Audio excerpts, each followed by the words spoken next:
Chapter 2675. The words that came out of Lu Shiyun's mouth were awe-inspiring, just like the righteous, mature, and steady life he had led. Lu Shiyun might not have lived a grand life, and he might not have lived an awe-inspiring life, but his heroic bearing as a soldier and his heart to protect Team Monarch would never change, even in death. Because he was Team Monarch's captain. Even if his future self became someone he hated, Lu Shiyun in the present had never thought of betraying them. Never. He did it. He fulfilled his duty as Team Monarch's captain. Ever since he promised Gu Junjian to become captain, he would protect everyone in Team Monarch. The faint smile was the same as when Yun Jian met the 6 members of Team Monarch when she first joined the military. The captain, Lu Shiyun, flashed her a grin. It was a smile that was so plain that it did not have any ups and downs, but it was deeply imprinted in the hearts of Yun Jian and Team Monarch. No wonder Captain told me to pass the position of Team Monarch's captain to Yun Jian if he passes away. She's the most suitable person. So Captain is already. That was the decision he made today. Vice Captain Hong Fan, who had been silent all this time, couldn't help but shed tears. Hong Fan, who had the best relationship with Captain Lu Shiyun, turned to look at the young man in his 20s, who had a kind smile on his face and was counting down to his self-destruction. However, just as Lu Shiyun finished his words and was about to self-destruct, Hong Fan relayed Lu Shiyun's words. Yun Jian, standing in front of thousands of people, suddenly curled her lips and smiled. Her smile was so bright and beautiful that it was breathtaking. Yun Jian, whose smile reached its peak, looked at Lu Shiyun, who was hugging the mysterious man tightly, and uttered the last words Lu Shiyun heard before he died. "I won't take over Team Monarch. The captain of Team Monarch can only be you, Lu Shiyun. Team Monarch will always be a team of 7. It won't stand if anyone is missing. Team Monarch is disbanded today. There will be no more kings in this world." For Lu Shiyun, Team Monarch was disbanded. It was a way of reminiscing. Yun Jian used another way to convey a law that would never change to Lu Shiyun. Team Monarch was indispensable. Without Lu Shiyun, Team Monarch would cease to exist. No matter what he did in the future, everyone in Team Monarch would acknowledge his existence and identity. His position as Team Monarch's captain would never change. Lu Shiyun cried and laughed at Yun Jian's words. Tears flowed from the corner of his eyes, blurring his vision blurred. However, Lu Shiyun's lips curled into a smile. His smile was full of energy and pride. Boom! Boom! Just as Lu Shiyun's lips curled into a smile, and he shed his most sincere tears, the self-detonation that was activated inside Lu Shiyun's body shook the entire area. The sky was covered by a huge beam of light. Everyone closed their eyes involuntarily, unable to open them for a long time. When everyone opened their eyes, there was a thick cloud of dust where Lu Shiyun had been standing. "Captain!" Team Monarch shrieked, tears filling the corners of their eyes. Yes, Yun Jian was right. Without Lu Shiyun, Team Monarch, a team of 7, would cease to exist. He was not in the wrong. It was this cruel and realistic world that was at fault. The wind blew gently, sweeping up the dust on the ground and taking away Lu Shiyun's simple and short life. Chapter 2676. The dust swept across the sky. The dust gradually dissipated in front of everyone's eyes. Everything was over. The mysterious man's men, the group of black-robed men, were all subdued by Yun Jian's men and killed on the spot. Corpses were everywhere inside and outside the bounded domain. Strange feelings flashed through the hearts of the thousands of people present. Everyone was completely silent at this moment. At this moment, the bounded domain began to crack and gradually disintegrate. Finally, it disappeared with the wind as if nothing had happened. At the moment when everyone's hearts had completely calmed down, a mocking laugh that sounded like it was about to tear someone's throat rang out from the gradually dissipating dust. Ha ha! Ha ha ha! Why? Why can't even my former self understand my pain now? Why? Why do I have to suffer such a thing? What did I do wrong? Ha ha ha! The wind blew down, rolling up the sand all over the sky. The dust in front of them could not be seen clearly. Gradually, a phantom appeared in front of everyone again. Lu Shiyun had been in the self-explosion, and there was nothing left of him. This phantom was the mysterious man. Lu Shiyun is dead. As the future, why is he still alive? Seeing this, someone was so scared that he hugged the person in front of him, and his face suddenly changed. The former Lu Shiyun was dead, which meant that everything in the future should be changed. Why was the mysterious man still alive? Everyone's heart was in a tight line at this moment. When Yun Jian's men and the kosher mercenaries saw the mysterious man who had not disappeared with Lu Shiyun after the self-explosion, they were 100% vigilant again. He is just a phantom. He is dead, but his obsession is too deep and the resentment in his heart can't dissipate. The knot in his heart has not been untied, so it can't go away for a long time. Yun Jian suddenly said when everyone was 100% vigilant again. After she finished speaking, sure enough, the phantom of the mysterious man seemed not to see Yun Jian and others. He took 2 steps to a corner in a mess and kept muttering sad words. Why do I have to suffer such a thing? I could have lived a good life. I can't turn back. I can't turn back. Am I wrong?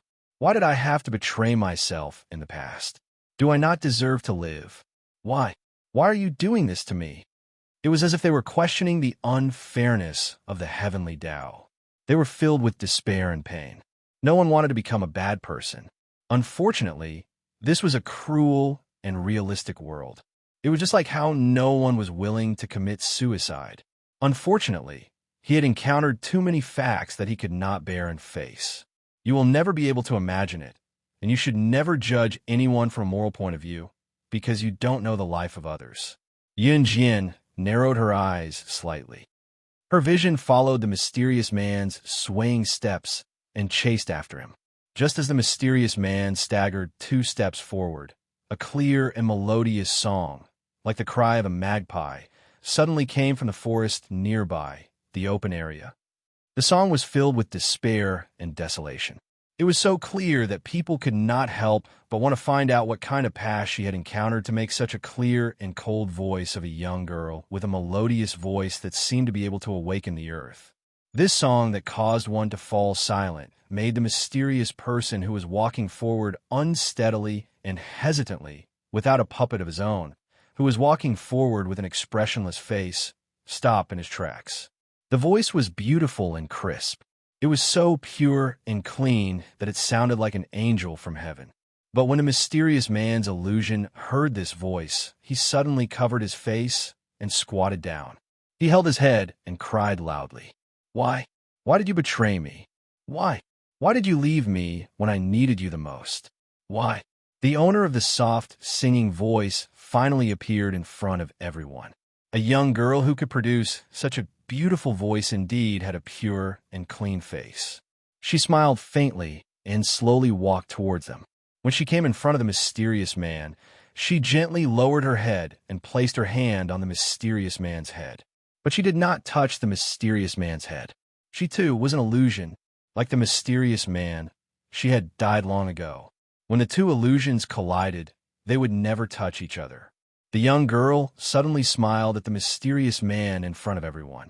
This smile was full of sadness. I'm sorry. I asked Sister Yun Jian to refuse you when you asked her for help, because I don't deserve such an excellent person like you. Chapter 2677. This was the woman whom the mysterious man, the future Lu Shiyun, fell in love with. This innocent woman, who looked only 16 or 17 years old, had a beautiful face and a delicate voice, which made people involuntarily sink into her beautiful voice. However, such an angelic woman unintentionally ruined Lu Shiyun's life and made Lu Shiyun crazy to take revenge on Yun Jian. Sister Yun Jian, I'm sorry. It's my fault. I didn't expect him to be so obsessed with me. Maybe my birth was a tragedy. The woman, who was deeply loved by Lu Shiyun, looked at Yun Jian, put her hands behind her waist, and gave Yun Jian an apologetic smile. The words that came out of the woman's mouth were as pure as her beautiful voice, which brought people an unforgettable experience. By the way, Sister Yunjian, you don't seem to know me now. Then, let me introduce myself again. My name is Xiang Weilon. My dream is to be as pure and flawless as the clouds in the blue sky one day. Xiang Weilon happily introduced herself to Yunjian with a smile. With a smile, Xiang Weilon turned around and reached out her clean little hand to the mysterious man, the future Lu Shiyun. Shiyun, it's time for us to go to a place where no one knows us. This time, I don't want to let go of your hand. I want to be as pure and flawless as the clouds in the sky, even if I'm unacceptably dirty.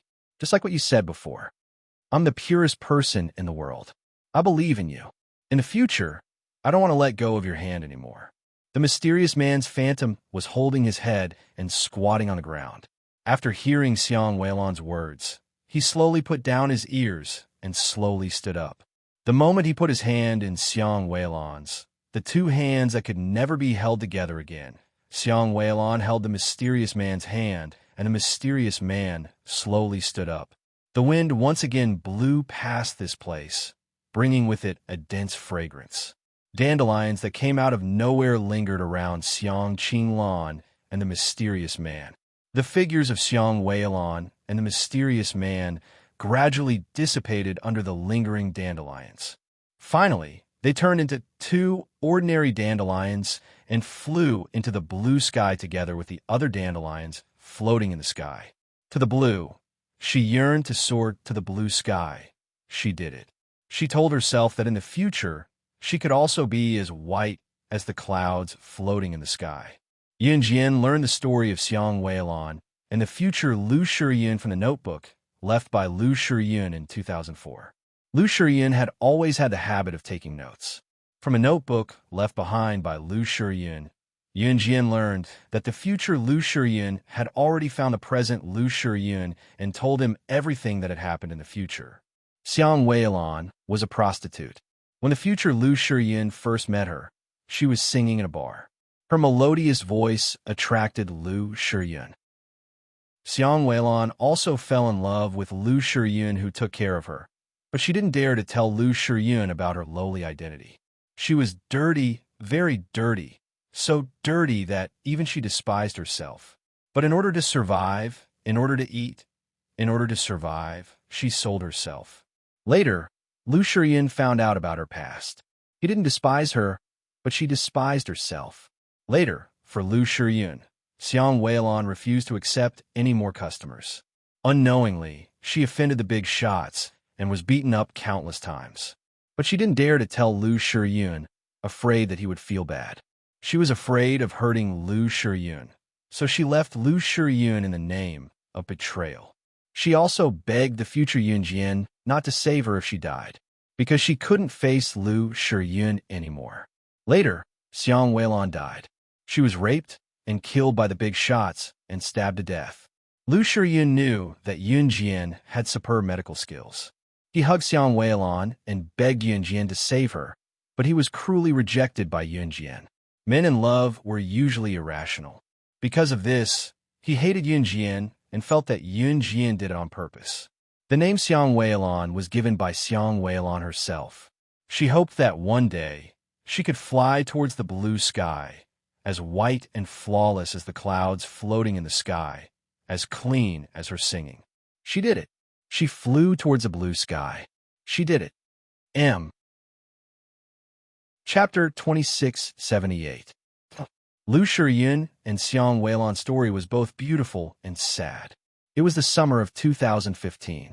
Lu Shiyun, who was rushing home from the military, passed by a bar street near his home.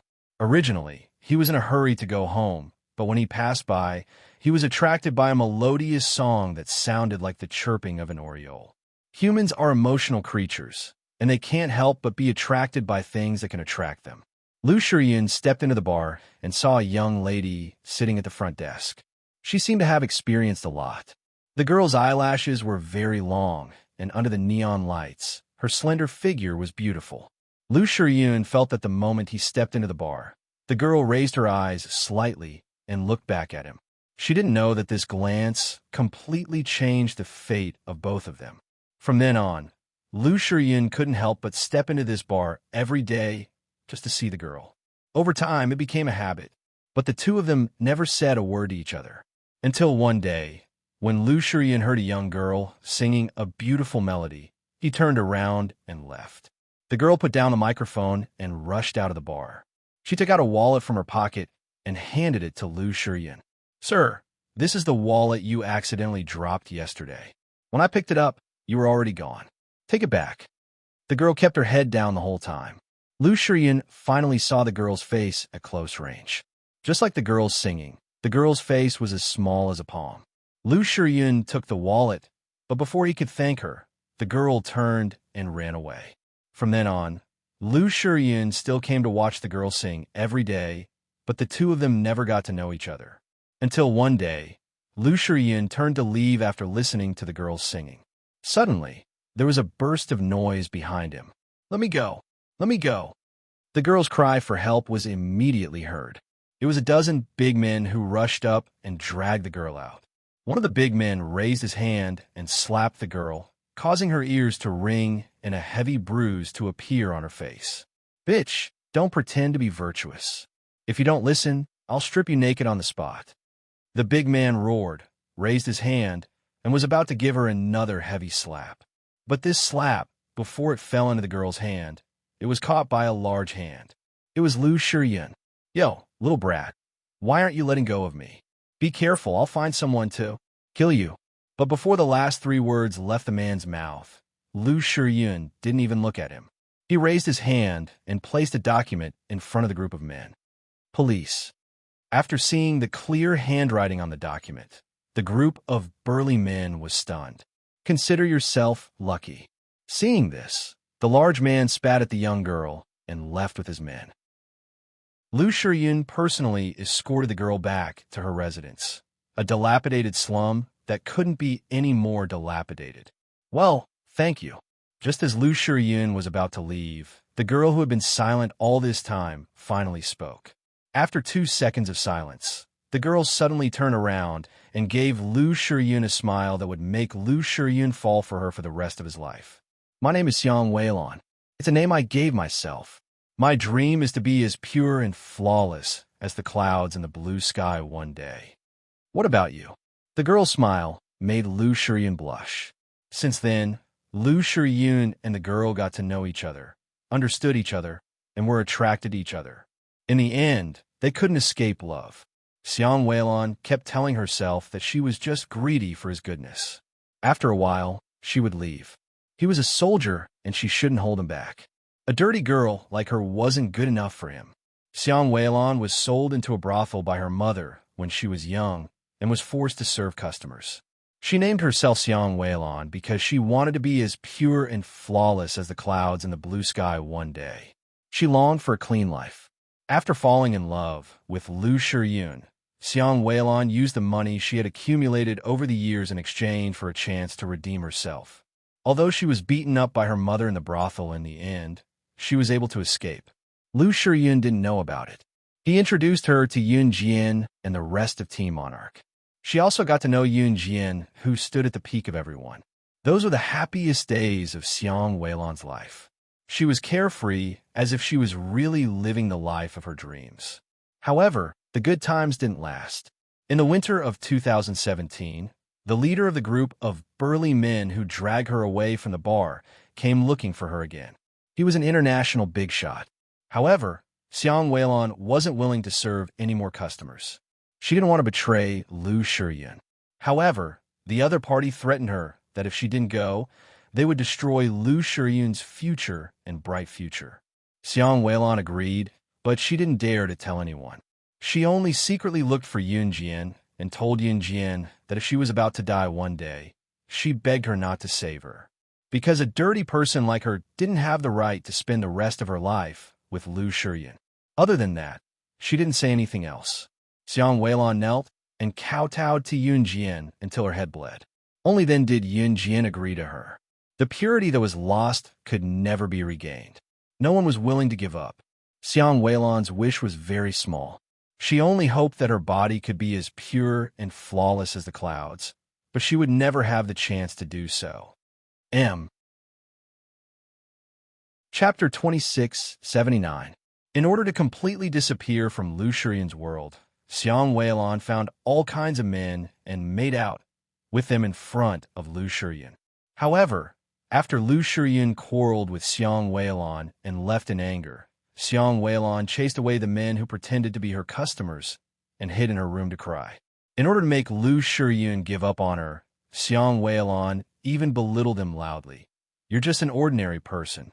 You can't even compare to the money I earned under Mama's saying. How are you going to support me? I want a high-quality life, but what can you give me? I just think that you're good-looking, so I'm playing with you. Do you really think that I've met love?" Xiang Weilon's words were very firm, because she had to pretend in front of the big bosses in the past. Her words and expressions made Lu Shiyun unable to find any loopholes. After walking out of the room, Xiang Weilon dragged her luggage and squatted not far away from Lu Shiyun's house. She cried silently for the entire night. The next day, she went to the place where the big shot was. Who knew that the big shot had a strange habit? When she was forced to go to the big shot's house, there were more than a dozen of the big shot's friends waiting for her. Yes, the big shot's strange habit was that he liked to have sex with a group. Xiang Weilon refused to comply. In the end, she swallowed a glass shard and failed to commit suicide. This group of people lost their minds. After Xiang Weilon swallowed the glass shard and failed to commit suicide, they raped her. However, on the other side, Lu Shiyun received news that when he saw Xiang Weilon, she was already dying. Lu Shiyun loved her too deeply. He carried Xiang Weilon to seek treatment from Yunjian. Xiang Weilon could no longer speak, but she said to him in a shrill voice, "I've never loved you. I just regret accepting their invitation today. I didn't expect them to make me eat glass shards. Otherwise, with my ability, I would definitely be able to live a good life." This sentence hurt Lu Shiyun both physically and mentally. When he found Yunjian and asked for treatment, Yunjian refused without even looking at him. To Lu Shiyun, when Xiang Weilon betrayed him, his loved one had just died in a car accident, and he was betrayed by the woman he loved. There was no way to seek treatment. Lu Shiyun knew that Yunjian had the ability to save Xiang Weilon, but she didn't do anything. Perhaps his love was too deep. After Xiang Weilon's death, Lu Shiyun was completely dispirited. He became silent and didn't say a word. Finally, in 2018, the group of big shots who had killed Xiang Weilon were suddenly killed in a bar. The group of big shots were badly mutilated and dismembered. Their deaths were extremely tragic. The police found out that the person who killed this group of people was Lu Shiyun. By the time Lu Shiyun was fully apprehended, he was already nowhere to be found. After Xiang Weilon and Lu Shiyun transformed into dandelions and left with the wind, the truth was no longer known by those familiar with it. However, at the last moment, the two of them left behind two phantoms, embracing each other. They were happy. Back when Yunjian was in the future world, which was 2019, she found out that the incident that happened in Longmen City was Lu Shiyun who had killed the group of big shots and dismembered them. It was because the perpetrator was Lu Shiyun, and after checking the suspect file given by Zhou Ran, Yunjian guessed that the mysterious person was Lu Shiyun. Returning to reality, Xiang Weilon and Lu Shiyun's phantoms completely disappeared before Yunjian and the rest. Everything was over. The barrier had been broken. Other than the thousands of people who were still frozen, everything that happened just now was like a nightmare. Mother. At that moment, a tall and handsome figure dashed out from the forest beside them. It was none other than the newcomer. It was the grown-up Si Ta, also known as Xing Feng, who was being held captive by the mysterious person. Xing Feng was handsome, inheriting Si Yi's looks. When Xing Feng appeared, he rushed to Yunjian almost instantly, reaching out to hug Yunjian. However, just as he called out "mother" and was about to hug his long-lost mother, Si Yi tripped him. Si Yi suddenly tripped Xing Feng with his foot and pulled Yunjian into his arms, glaring menacingly at Xing Feng. Xing Feng was speechless. M. Chapter 2680. Xing Feng shuddered when he saw Ce. He touched his head and stopped in his tracks. Ever since the Gods' Continent was created, Xing Feng had spent so many years trying to change the fate of his parents. He had almost forgotten what his biological father looked like. With Ce around, he, as a son, could not even think about touching his mother, not even once. Cough. Xing Feng helplessly touched his handsome nose, then glanced at Ce. Father. Xing Feng still had an instinctive fear of Ce. When Xing Feng and Zhou Ran were young, Ce had thrown them into the Amazon forest, and they had suffered a lot. Young master, we have successfully completed the task you gave us. Xing Feng rushed over. Behind him, Adam, Immerse's son, Shui, and Lin Wei had also arrived. When the 4 leaders of the Han organization appeared, Adam took the lead and told Ce the good news that they had completed the task. In return, Ce softly replied, The 4 leaders of the Han organization did not arrive during the battle between Yun Jian and Ce. Even Di Lin, Lung Mei, and the others from the Blood Doll organization did not arrive because Ce had given them a task. That was to save Xing Feng.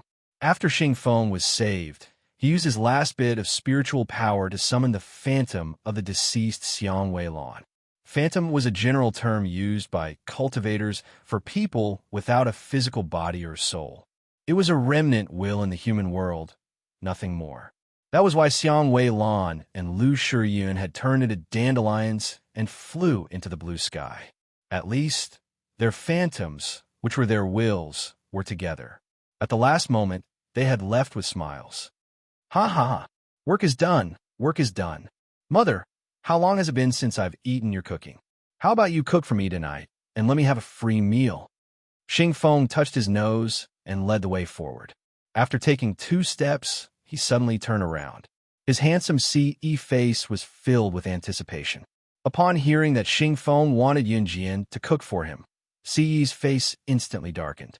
Yun Jian was good at everything except spinning hula hoops and cooking. In the end, Xing Feng said that he had eaten Yun Jian's cooking, even if it was a meal cooked by the future Yun Jian for Xing Feng. Ce's handsome face was tinged with annoyance when he heard what she said. Hey, mother, why didn't you make my favorite food when I was young? I recall it's that.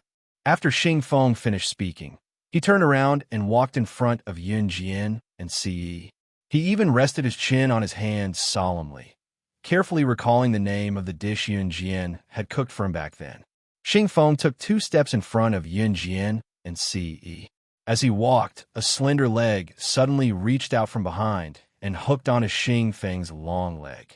This sudden attack caused Xing Feng to fall flat on his face. The ground was covered with grass, mixed with mud that had been moistened by the rain. Not to mention how moist Xing Feng's face was when he suddenly fell to the ground. Xing Feng stood up and scolded angrily. Who has the guts to trip my foot? Xing Feng swept his eyes over the scene. In the end, when his eyes landed on Adam's group of 4, he suddenly saw Shui Ying's eyes glance to the side. This must be the culprit who tripped him and caused him to fall flat on his face. Xing Feng glared fiercely in the direction Shui Ying had indicated. However, he saw a handsome face that was 80% similar to his, except that the features were more distinct. Chapter 2681. When he realized that the person who had tripped him was actually his own father, Xing Feng even had the thought of dying. Father? Father, why did you trip me for no reason?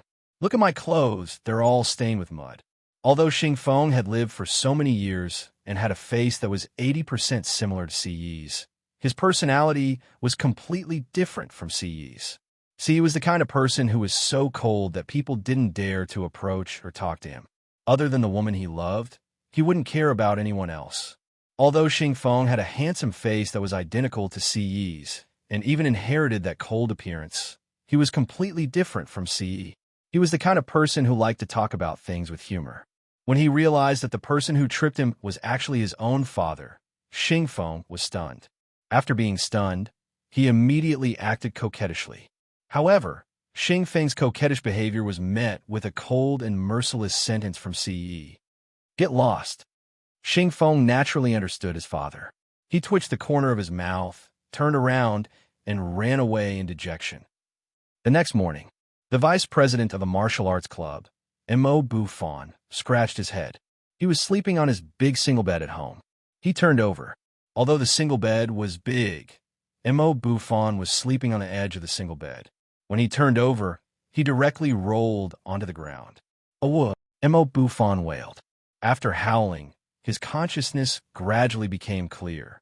"SSS, why do I feel like I had a very scary dream? What kind of dream was it? Why can't I remember? SSS? In my dream, there seems to be Yunjian." Mo Buffon scratched his head and muttered to himself. As he muttered, he stood up and put on his clothes. Thinking that it was just a dream, he decided not to think about it.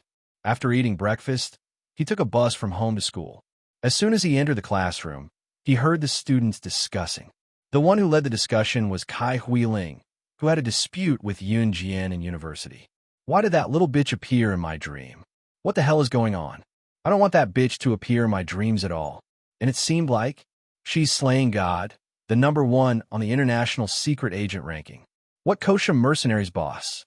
In my dream, I seem to have dreamt that there were a few people who claimed to be kosher mercenaries standing behind that little bitch. I'm puzzled. She actually appeared in my dream in such a manner. Does she think she's a transformer or an armored warrior?" Kai Huiling was chatting with some girls who didn't know what was going on about the dream she had yesterday. She mocked them while laughing. Mo Buffon scratched his head and walked past Kai Huiling. Strange. Why did he seem to have achieved the dream she had? But Mo Buffon didn't think too much about it. "Look, the Transformers and Armored Warriors are here."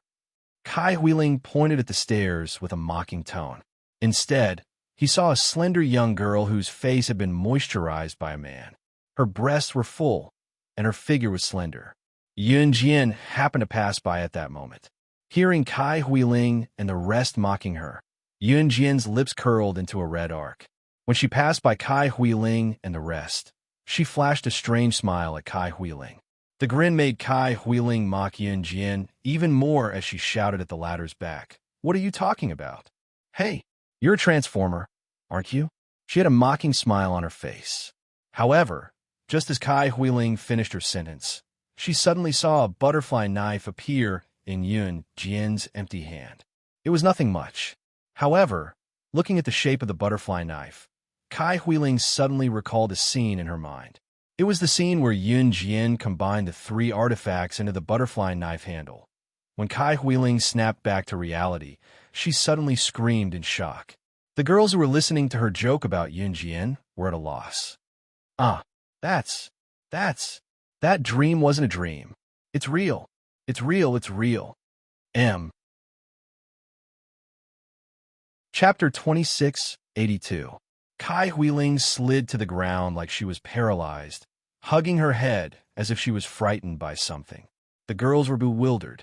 When they looked up at Yun Jian had already put away the butterfly knife that was transformed from 3 divine weapons and combined with the god-vanquishing blade. "She doesn't have anything in her hands? Huiling, are you sure you saw wrongly?" The girls exclaimed in shock. It was Kai Huiling who told the school about the dream she had yesterday early in the morning.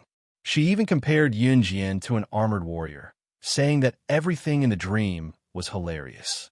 How could someone like Yun Jian be the top secret agent in the world? What boss of the kosher mercenaries? Now that she saw Yun Jian, she screamed like she had lost her mind. However, Yun Jian was already far away. After making sure that everyone thought it was a nightmare, Yun Jian returned to Longmen City. Xing Feng and Yuan Xing came from the future and should have left this era through the dimensional gateway. However, both of them refused to leave for a long time. What was more, Xing Feng and Yuan Xing stayed in Longmen City for a few days. Shuiying and Si Luo had yet to give birth to Yuan Xing. In the next few days, Yuan Xing would often ask Shuiying and Si Luo in front of everyone, "When are you guys giving birth?" He was anxious because he was about to be born in his past life, but Si Luo's stomach had yet to show any signs of pregnancy.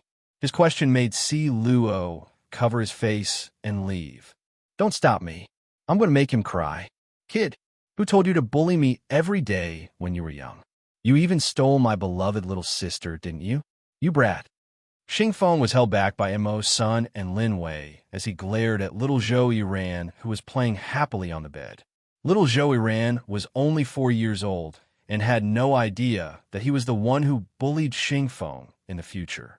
At this moment, Zhou Yiran was holding a group photo of him, the little fellow, and the little girl.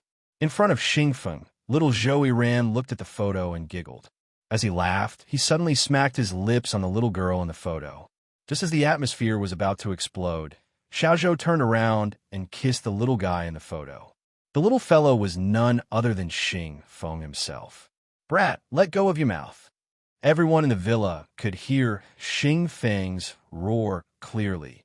On the day that Xingfeng and Yuan Jin left, Yun Jian saw Shunji again in the forest of time and space. Shunji from the future, 2019. Shunji had come all the way from the future. In a dark corner of the forest, Yun Jian and Shunji looked at each other. You're looking for you? Yun Jian curled her lips at the seductive Shunji, who was in her 30s. Yes. Shunji smiled gracefully and nodded at Yun Jian. What's the matter? Yun Jian asked again. The way the two of them interacted was always to speak as little as possible. Yes. Shunji nodded. Finally, Shunji looked up at Yun Jian. 006, promise me something. Don't refuse. Yes. Yun Jian looked up. She had thought that Shunji had come all the way from the future to 2004 to remind her not to forget to save him. After all, Yun Jian had the butterfly knife now. Under certain circumstances, it could bring someone back from the dead. And Yun Jian could save Shunji, who had already passed away. But Shunji only looked up and smiled bitterly. Don't save me. I know you have the ability, but please don't save me. Why? Yun Jian wasn't surprised. 006, it's been so many years. I'm tired. Let me be free. M. Chapter 2683. Compared to her 20s, Shunji, who was in her 30s, was much more mature and detached from the world. If Shunji was like a wild rose with thorns in the past, the current Shunji, standing in front of Yun Jian, was like an old man without a care in the world. Hearing Shunji's words, Yun Jian fell silent. She was silent because if she hadn't met Ce, if she hadn't been reborn as Yun Jian, and if everything hadn't happened, then her choice would have been the same as Shunji's. In this world, no one understood Shunji better than she did. Okay. Yun Jian uttered the word flatly from her lips. Hearing Yun Jian's words, Shunji smiled. Her smile was enchanting and playful. Then, if we have the chance to meet again in the next life, I will definitely defeat you before you grow up. 006, I, Shunji, haven't forgotten to surpass you. 4 generations to come, for all eternity. Shunji extended a hand to Yun Jian, her piercing eyes glistening with tears as she guffawed, her words flowing smoothly. I'll be waiting. Yun Jian clasped Shunji's hand with a smack. She wore a faint smile, just like how she had spent half her life as Shunji's enemy back in an Hun group. It was radiant and beautiful. You have to be happy. Shunji patted Yun Jian's shoulder. She glanced at Ce, who was holding the little girl and carrying the little guy.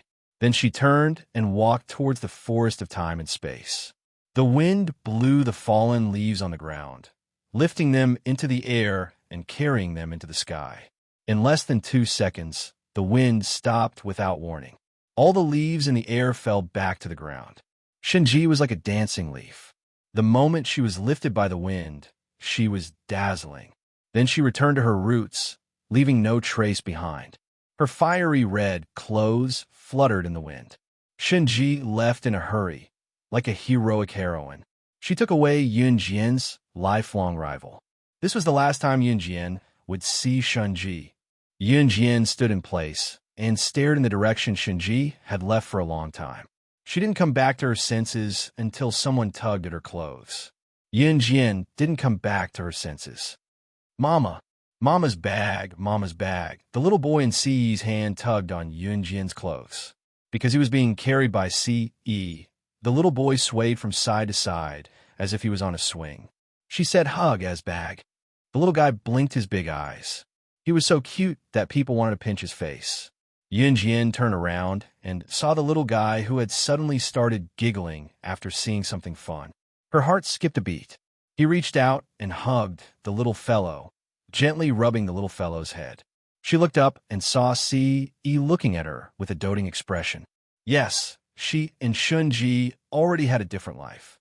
A home full of color and love. She still had her dearest family waiting for her to return home, so she wasn't alone. For the first time, Ce let the little guy snuggle in Yunjian's arms. After Yunjian sent Shunji away, Xingfeng and Yuan Xing also left. After all, they weren't from this era. And the most important thing was that the Lu Shiyun of this world is dead. His death should have changed the future. It should have even returned to the time before the mysterious man appeared. Xingfeng stood outside the forest of time and space as he analyzed.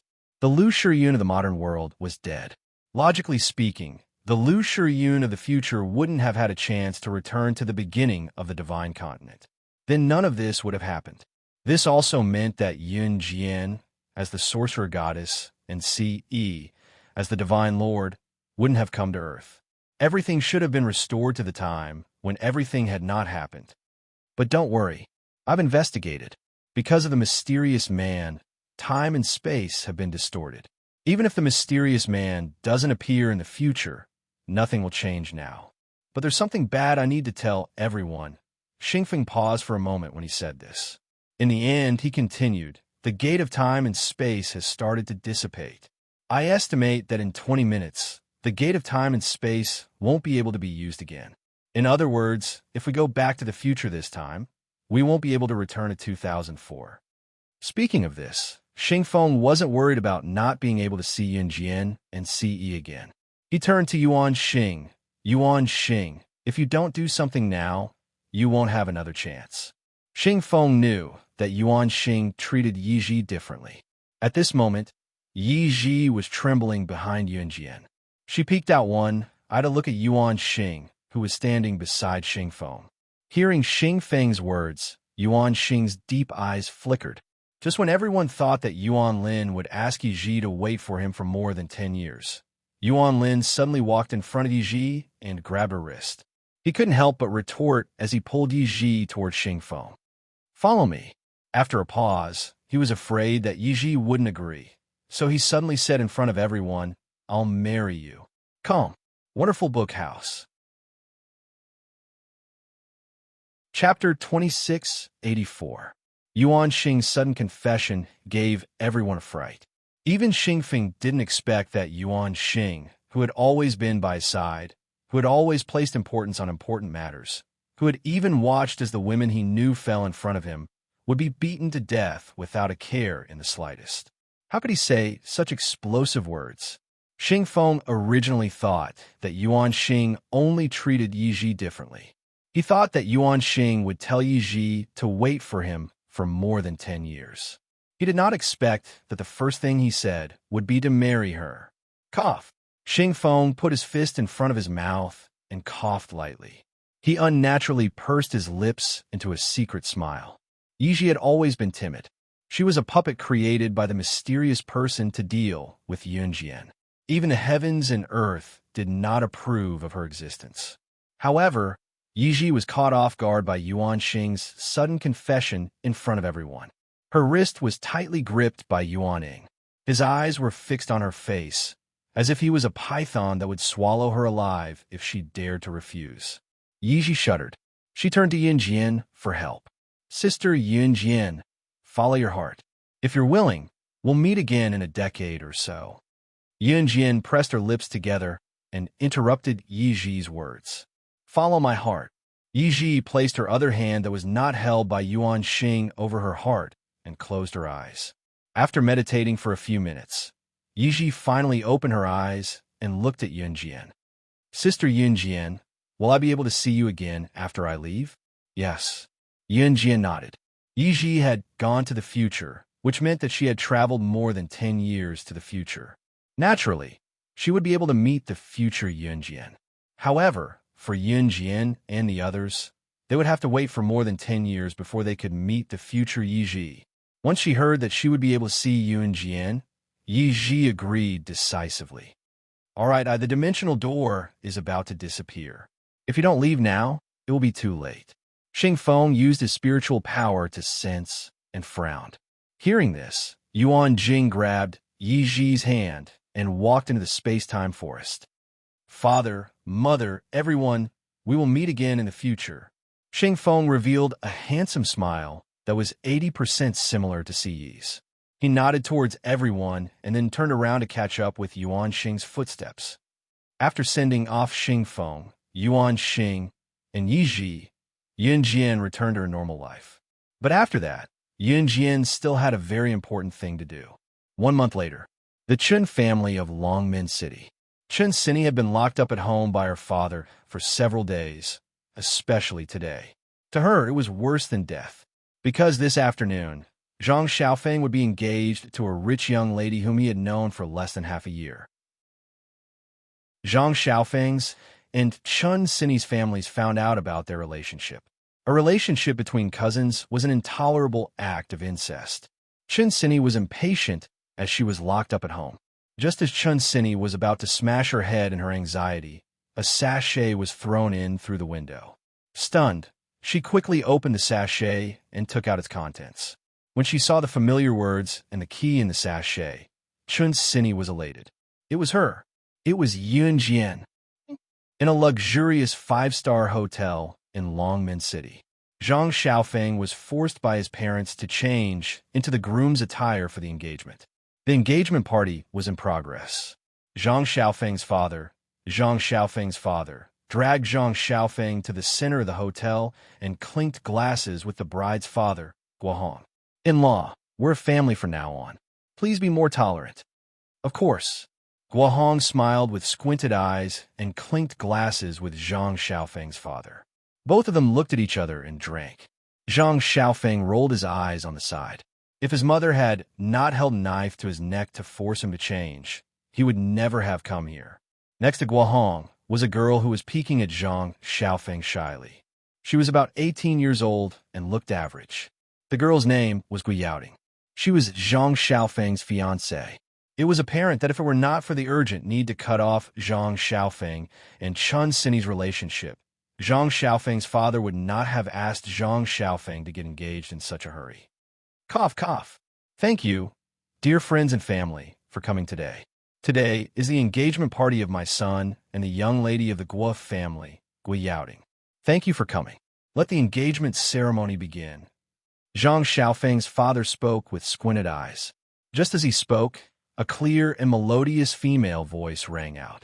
Hold on. This voice suddenly rang out, causing an uproar in the crowd. What was this? Was someone trying to snatch the bride, like in television dramas? Everyone was stunned.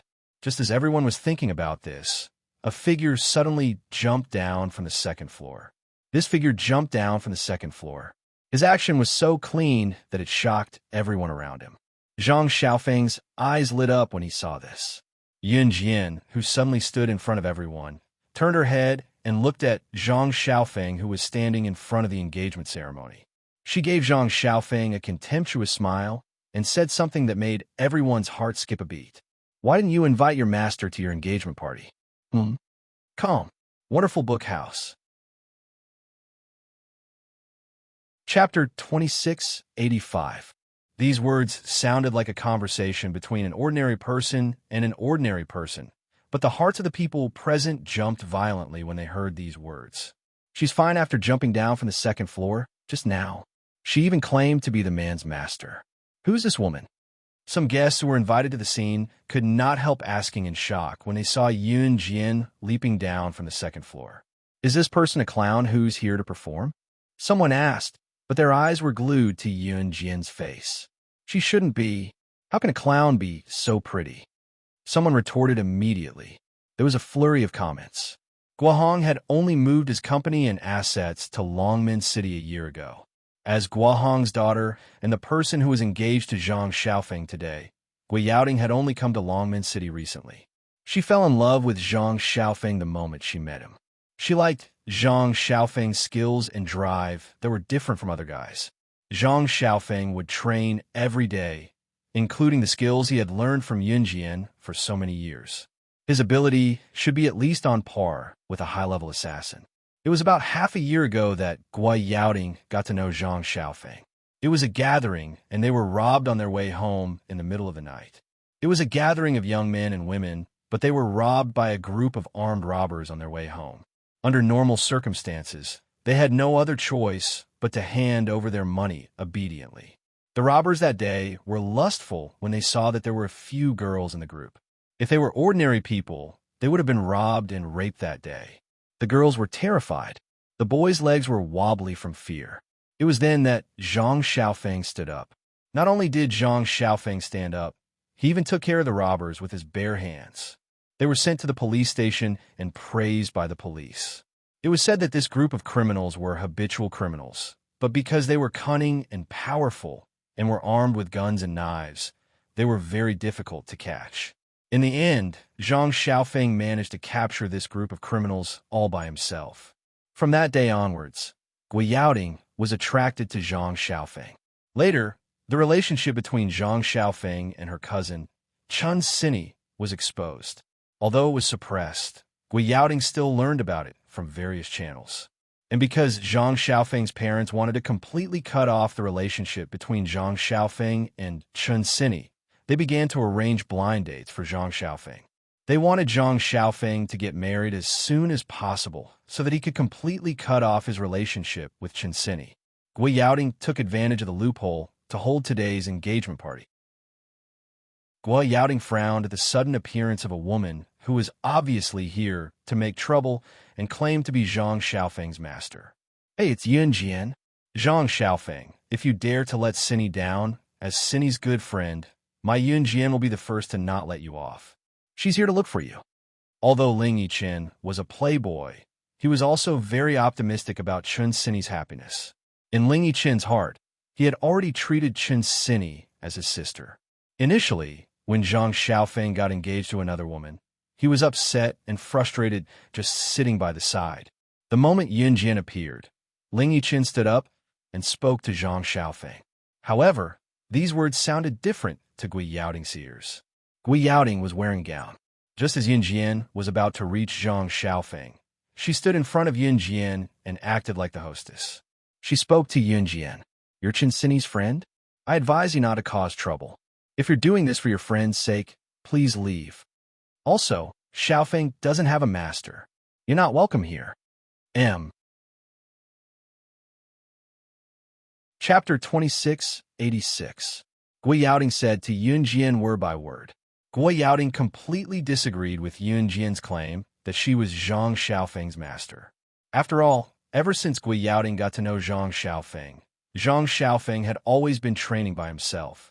Those skills must have been learned by Zhang Xiaofeng himself.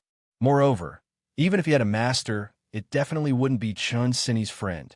As for Yunjian's claim that she was Zhang Xiaofeng's master, Gui Yaoding thought that Yunjian, Chun Sini, Zhang Xiaofeng, and Ling Yichen must have gotten together when they were playing together. After all, in their youth, when students were bored in school, they would often call each other grandpa, grandma, big brother, and little brother. There were also people who called them master. As for Yunjian, she was definitely one of those people who didn't have any actual skills. It was just a mutual term of address with Zhang Xiaofeng. Gui Yaoding's words to Yunjian were very shrewish. After all, Gui Yaoding was also from a prestigious family, so she had to have some etiquette. F***CK. Ling Yichen grabbed a handful of his hair, looking like the emperor wasn't worried, but the eunuch was.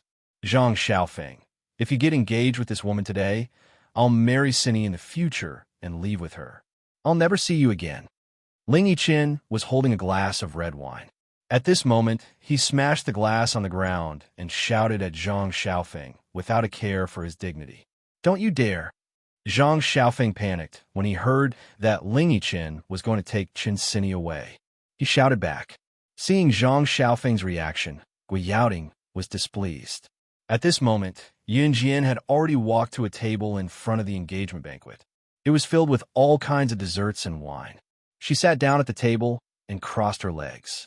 She casually poured herself a glass of red wine and looked at Zhang Xiaofeng. Mr. Zhang knew what Yun Jian was capable of. He ran downstairs and walked up to Yun Jian. He looked at Yun Jian with an anxious and embarrassed expression and hurriedly said, "Miss Yun, the matter between my son and Cindy, could you please not interfere?" His tone was extremely respectful. "No." Yun Jian rejected him directly. With that, she picked up the glass of red wine, put it to her lips, and took a sip. Bang! After Yun Jian tasted the red wine, she threw the glass and the red wine on the ground. The glass shattered and issued a heart-wrenching sound. "Who are you? Uncle Zhang asked you to leave so politely. How could you treat Uncle Zhang like this? If you don't leave, I'm going to shout for help." Gui Yaoting grabbed her gown and walked down the stairs. She walked up to Yun Jian and glared at Yun Jian with her round eyes and threatened her loudly. But the moment Zhang Yaoting threatened Yun Jian loudly in front of everyone present, Yun Jian suddenly slid down from the table and stood on the ground. Seeing Yun Jian's move, Zhang Yaoting breathed a sigh of relief. She thought Yun Jian was afraid and wanted to compromise. But just as Zhang Yaoting thought so, Yun Jian hooked her right foot back. She suddenly turned 360 degrees, hooked a red wine bottle behind her, and kicked it back. The red wine bottle hit the wall behind Zhang Xiaofeng in front of Zhang Yaoting and everyone present. The red wine bottle was smashed, and the red wine inside poured out. At that speed, that distance, all the red wine poured out onto Zhang Xiaofeng's body. Chapter 2687. I'm the one who gave you your strength. Today, I'm taking it back. The simple words that came out of Yun Jian's mouth shocked everyone present. Initially, everyone thought that Yun Jian was here to cause trouble. However, when Zhang Xiaofeng addressed Yun Jian as his master, Yun Jian kicked away the wine glass, and the words that came out of Yun Jian's mouth, "The guests who were here to attend Zhang Xiaofeng and Gui Yaoting's engagement party were all stunned." Putting aside the fact that this teenage girl claimed to be Zhang Xiaofeng's master, the words that came out of her mouth were enough to shock everyone present. What right did she have to break Zhang Xiaofeng's meridians? "Uncle Zhang, this girl is obviously here to cause trouble. She said that she wants to break Brother Xiaofeng's meridians. How is Brother Xiaofeng going to live his life in the future?" Gui Yaoting was the first to react. She turned around and ran to Mr. Zhang, shouting loudly. Because she was running too fast, Gui Yaoting almost tripped over the gown she was wearing. Gui Yaoting's heart was now on Yun Jian's plan to hurt Zhang Xiaofeng. Father Zhang knew what Yun Jian was capable of. He did not ask someone to chase Yun Jian away like Gui Yaoting expected. Instead, his gaze dimmed as he walked slowly to Yun Jian and begged, "I'm sorry. Miss Yun, please let Xiaofeng go. I can promise you anything else, but this was a mistake from the beginning. Xiaofeng and Cindy can never be together. You." Mr. Zhang walked to Yun Jian and spoke to Yun Jian in an extremely soft voice. When he said that, beads of sweat rolled down his forehead. It was obvious that he was afraid of Yun Jian. Boom! Just as Mr. Zhang said that, the sound of a beer bottle crashing to the ground was heard. It was Zhang Xiaofeng who picked up a beer bottle and smashed it to the ground. The noisy engagement banquet instantly fell silent. At this moment, Zhang Xiaofeng walked down the stairs slowly. As he walked, he tore off his suit jacket and threw it to the ground. "Master, I didn't want to come to the engagement party today." As Zhang Xiaofeng spoke, he suddenly turned around and looked at his mother, who was pressuring him. "Mom, you heard it. Today, if you threaten me to marry Miss Guo with death again, I will ask Master to send me to my death. A life without Cindy is no different from hell." Zhang Xiaofeng's words were heard by everyone present. All the guests stood up when they heard his firm words. "Tisk, it's just what the rumors. This is simply a family misfortune. Incest. That's right. I thought that this lad was willing to be engaged to Miss Guo because he realized his mistake and changed. Who would have thought? TSK, TSK." The public opinion in the surroundings began to spread rapidly. Zhang Xiaofeng's expression did not change at all when he heard this. "If I can't be with Xiaofeng, Chun Cindy, will go to hell with him. If we can't live together, we'll die together," Just as Zhang Xiaofeng finished speaking, a young lady walked out from the furthest corner of the room. The young girl gritted her teeth as she spoke, her tone filled with determination. It was none other than Chen Sini. Sini, you. Mr. Zhang's expression changed when he saw Chen Sini. Zhang Xiaofeng. I, Chen Sini, will follow you for the rest of my life. I'll never leave you. Since we can't be together, we'll die together. Chen Sini grinned and walked toward Zhang Xiaofeng. What she said sounded normal. However, it took a lot of courage to say something like that. How many people in the world could do that? You. Impossible. Ridiculous. Ridiculous. Even if the two of you ganged up to threaten me, I'll never agree to your ridiculous request. Mr. Zhang's heart ached. He clutched his chest and said loudly. Gui Yaoting panicked when Chen Sini appeared. She hated her even more. She looked anxiously at Zhang Xiaofeng and then at Chen Sini. She shouted at Chen Sini. You'll kill Xiaofeng. Do you really love Xiaofeng or not? I'm the one who's engaged to him. You're Xiaofeng's cousin. He's your cousin. It's incest for you to marry him. You'll be punished by the heavens. Gui Yaoting was scared. She was afraid that Zhang Xiaofeng would be snatched away by Chen Sini. Just as he finished his sentence, a beautiful female voice that had not been heard for a long time suddenly rang out.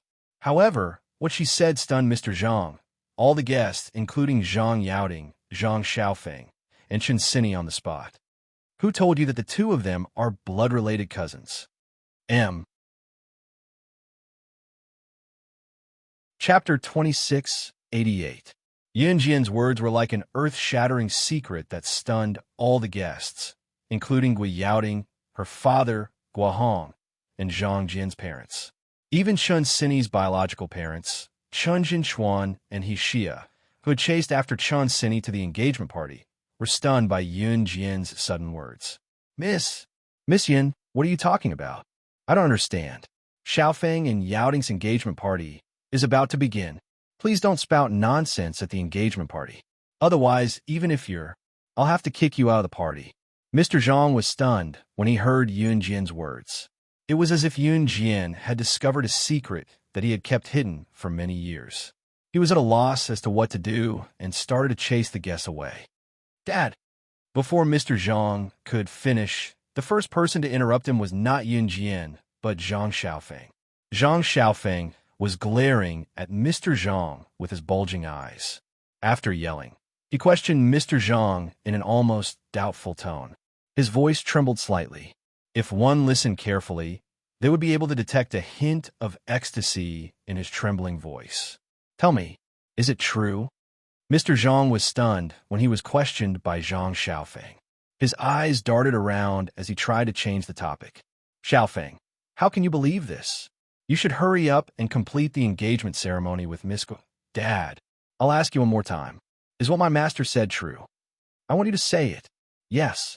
Yes. Zhang Xiaofeng roared the last three words through gritted teeth. Yes. Mr. Zhang lowered his head after being yelled at by Zhang Xiaofeng, but he nodded in response. It's not worth it to kill two people who love each other and lose your son and daughter-in-law at the same time for the pride of a wealthy family. You'll regret it, Yin Jian suddenly said to Mr. Zhang when he lowered his head after being questioned by Zhang Xiaofeng. When he said this, Father Zhang's expression suddenly froze. He was not surprised that Yun Jian would say something like that. He was shocked that Yun Jian's words sounded so familiar. However, Yun Jian turned and walked out of the door as soon as Yun Jian finished her words. She would leave the rest to Zhang Xiaofeng. If he could not handle this well, then he deserved what would happen in the future. Yun Jian was right. She had been to the future world. In 2019, she heard about what would happen to Zhang Xiaofeng and Chen Sini in the future. The two of them were not biological cousins, but they were born in a wealthy family. People in wealthy families valued reputation very much. Therefore, even if Zhang Xiaofeng and Chen Sini were not cousins, they were not allowed to be together. Later, Zhang Xiaofeng and Chen Sini died for love. Mr. Zhang and Chen Sini's parents had always thought that the two children were just saying, "We can't live together, but we can die together." They did not expect that the two of them really did it. In the future, Mr. Zhang regretted it very much. He was condemned by his conscience every day and could not sleep. As for what happened later, Yun Jian did not care about it anymore. After seeing so many lives and deaths and dying for love, Yun Jian only wanted to do one thing now, and that was in a villa. See, he was reading in the study. The two children had just been coaxed to sleep by Qin Yiru. He had just finished reading an entire book about weapons when the door of the study was opened. When he saw Yun Jian wearing a heavy coat that looked like a dumpling, he instinctively thought that he would not be able to eat meat tonight. Just now. But just as Si was about to ask, his expression suddenly changed, and his eyes suddenly became sharp. When Yun Jian took off the long and thick coat that was as cumbersome as a dumpling in front of him, Yun Jian's eyes widened in shock. Inside, she was only wearing a pair of underwear that could barely cover her seductive parts. I want you. Come.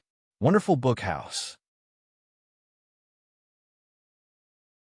Chapter 2689.